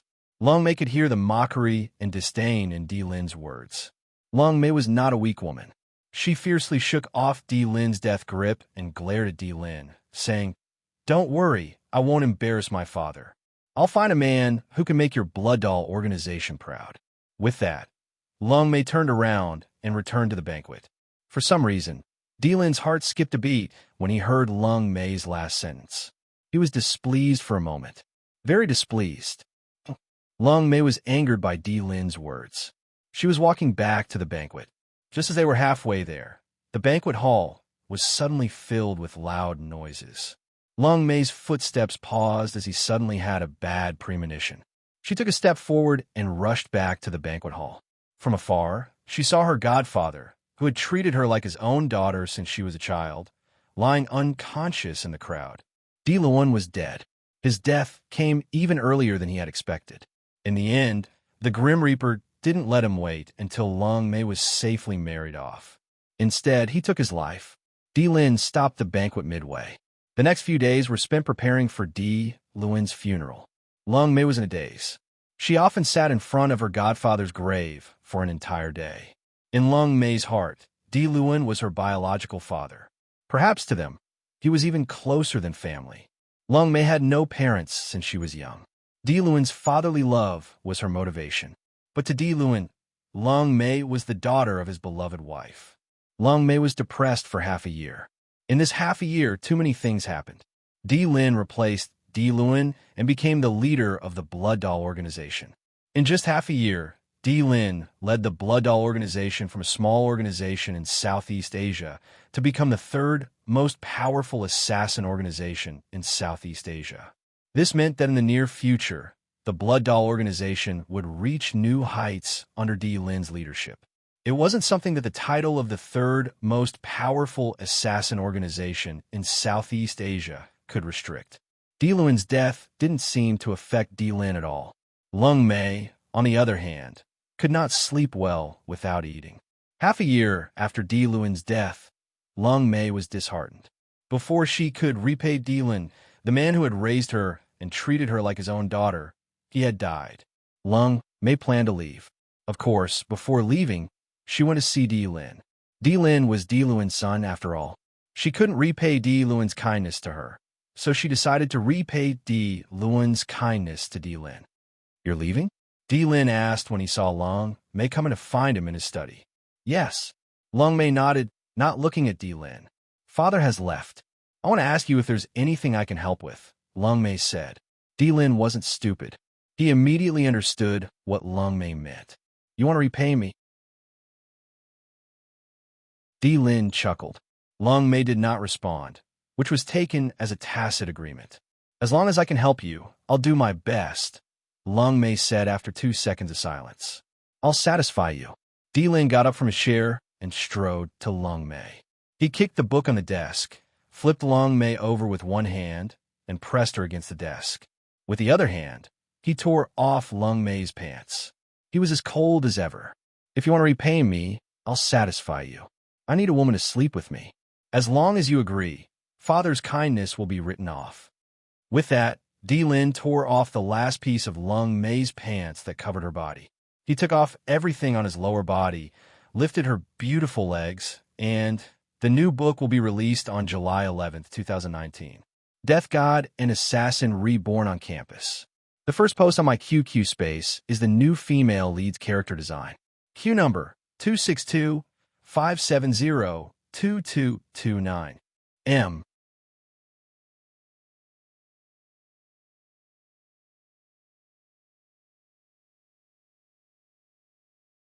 Chapter 2712. Long Mei didn't reject Dylan in the end. Perhaps it was because she wanted to repay Dylan's kindness, but Dylan was dead and she couldn't do so anymore. So, she decided to return the favor to Dylan's son, Dylan. Of course, the main reason was that Long Mei didn't hate Dylan. When Dylan pressed her against the desk and thrust in her body, Long Mei grabbed Dylan's shirt that he hadn't taken off and bit her red lips. She was so stunned that she didn't even make a sound. When Dylan saw Long Mei's frowning expression, his anger exploded. Originally, he wanted to gently cover her head and even bend down to kiss her red lips. However, when he saw Long Mei's expression of forbearance for the sake of repaying his debt of gratitude, he instantly disappeared. Lin grabbed Long Mei's slender waist with both hands and thrust inside her body. Because he had never had a woman before, Lin didn't know the meaning of gentle treatment. Long Mei's upper body swayed left and right as Lin grabbed her waist. In the end, she grabbed the corner of the desk tightly to prevent herself from flying out. She knew that this was a loveless sex. After he was done, Lin didn't even look at Long Mei, who was lying on the desk. He left a cold sentence and left the study. If you want to repay my father's kindness, you can leave after I'm tired of playing with you. When he said this, the veins on Lin's forehead bulged. With that, Lin put on the black hat behind his black sweater, covering his fair face with the black hat. An imperceptible luster flashed in front of his eyes, but Lin quickly left. He was afraid that Long Mei would think that she had repaid his kindness and suddenly leave after he left. So, he left those harsh words. After Lin left, Long Mei put on her clothes. She sat for a while in the study where Lin's aura still lingered, then returned to her room. On the way back, Long Mei met Rewritten, Lin's subordinate who had been following Lin ever since he returned to the Blood Doll organization. Long Mei didn't know about Lin's past. She thought that Rewritten wasn't just Lin's subordinate. She even thought that Rewritten was just a tool to warm Lin's bed. Long Mei didn't even look at Rewritten. She walked around Rewritten and wanted to walk forward. "Are you blood dolls, Long Mei?" Just as Long Mei was about to go around Rewritten, suddenly called out to him. Upon hearing Rewriten's words, Long Mei stopped in her tracks and turned to look at Rewritten. She openly admitted, "Yes." "What's the matter?" Long Mei asked. "No." Rewritten shook her head and glanced at Long Mei a few more times. This was the first time Long Mei and Rewritten had met. However, Long Mei mistakenly thought that Rewritten was also Lin's woman. Therefore, he did not have a good impression of Rewritten. Hearing Rewriten's words, Long Mei turned and left. Rewritten stared at Long Mei's departing figure for quite a while. Her voluptuous breasts and plump buttocks, her enchanting figure, as well as her slender waist that was wrapped in tights that could be wrapped with two hands. It had to be said that Long Mei's figure and appearance could be called the #1 beauty in the Blood Doll organization. Unfortunately, Long Mei was in the Blood Doll organization and was recognized as the #1 expert of the Blood Doll. Rewritten held her chin and looked at Long Mei's departing figure, deep in thought. TSK. So this was the woman that the chief liked for so many years. Long Mei. M.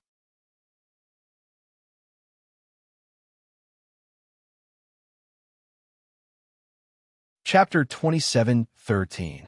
Rewritten was indeed Lin's subordinate. Moreover, she was Lin's #1 subordinate. Lin was outstanding and was the target of many women's adoration. However, Rewritten did not like Lin. Moreover, Rewritten had someone she liked. The reason why Rewritten followed Lin was because she was very powerful. Lin needed a powerful subordinate like her. Rewritten needed Lin to get close to the person she liked. From then on, Long Mei was Lin's mistress in the Blood Doll organization. This was something that everyone in the Blood Doll organization knew. Long Mei did not care. She didn't care who had spread the news. Repaying her godfather, Lin, was the one thing that Long Mei wanted to do the most. Lin would call Long Mei to his room almost every night. After torturing her, he would let her return to her room. This seemed to have become a habit. 2 years passed just like that. 2 years later, Long Mei was 18 years old. After being Lin's mistress for 2 years, Long Mei's figure was much more voluptuous than when she was 16. Her chest was slender and graceful. Just walking out of the house would make people turn their heads. In the Blood Doll organization, Long Mei, who had been Lin's mistress for 2 years, could do whatever she wanted in the organization. There were even people in the organization who claimed that Lin had no other women other than Long Mei. He must like Long Mei. Long Mei would become the mistress of the Blood Doll organization's leader in the future. This was an unshakable fact. When these words came out, Long Mei only smiled coldly. Others might not know, but how could she not know? When Lin was doing that with her, he had never kissed her lips. If Lin really liked her, how could he not kiss her? However, in reality, after being Di Lin's mistress for 2 years, Lung Mei's first kiss was still there. Today was the 20th anniversary of the Blood Doll organization. At the request of the higher-ups of the organization, Di Lin agreed to organize a camping trip. The Blood Doll organization's members participated. There were close to 50 people going together. The destination this time was a mountain called Chi Mountain. This mountain was nearly 2,000 meters above sea level. Although it wasn't very high compared to the highest mountains in the world, it was still considered high compared to ordinary mountains. Chi Mountain was surrounded by high and low cliffs. If one was not careful and fell down, even if one did not die, it would take a few days and nights to find someone. In short, not only was Chi Mountain far away, but it was also surrounded by clouds all year round. It was also abnormally steep. Lung Mei originally didn't plan to participate in this activity, but Di Lin added Lung Mei's name to the list without her consent. The Blood Doll members soon arrived at the foot of Mount Chi. From the foot of the mountain to the top, Lung Mei walked with Ruo-Yin. Ruo-Yin was a nice person. Lung Mei only found out later that Ruo-Yin wasn't Di Lin's mistress. In addition, Ruo-Yin was the only one in the Blood Doll organization who was more forthright. Although the two of them would bicker, their relationship was still quite good. At this moment, Ruo-Yin bumped into Lung Mei and secretly whispered into her ear, "Aren't you going to go with the leader? Him?" Lung Mei was stunned. Then, she glanced at Di Lin, who was walking with the Blood Doll organization's higher-ups surrounded him, showing the demeanor of a king. In the end, Lung Mei shook her head. "He doesn't like me. Why should I go with him?" Calm. Wonderful Book House. You're tuning in to the Romance Rendezvous YouTube channel. We're so grateful for your support, and don't forget to subscribe to join us on this incredible journey through captivating stories. Your generosity through donations truly makes a world of difference, as it's the primary source of revenue that allows me to expand and enhance this channel for you. Thank you from the bottom of my heart for being a part of this adventure.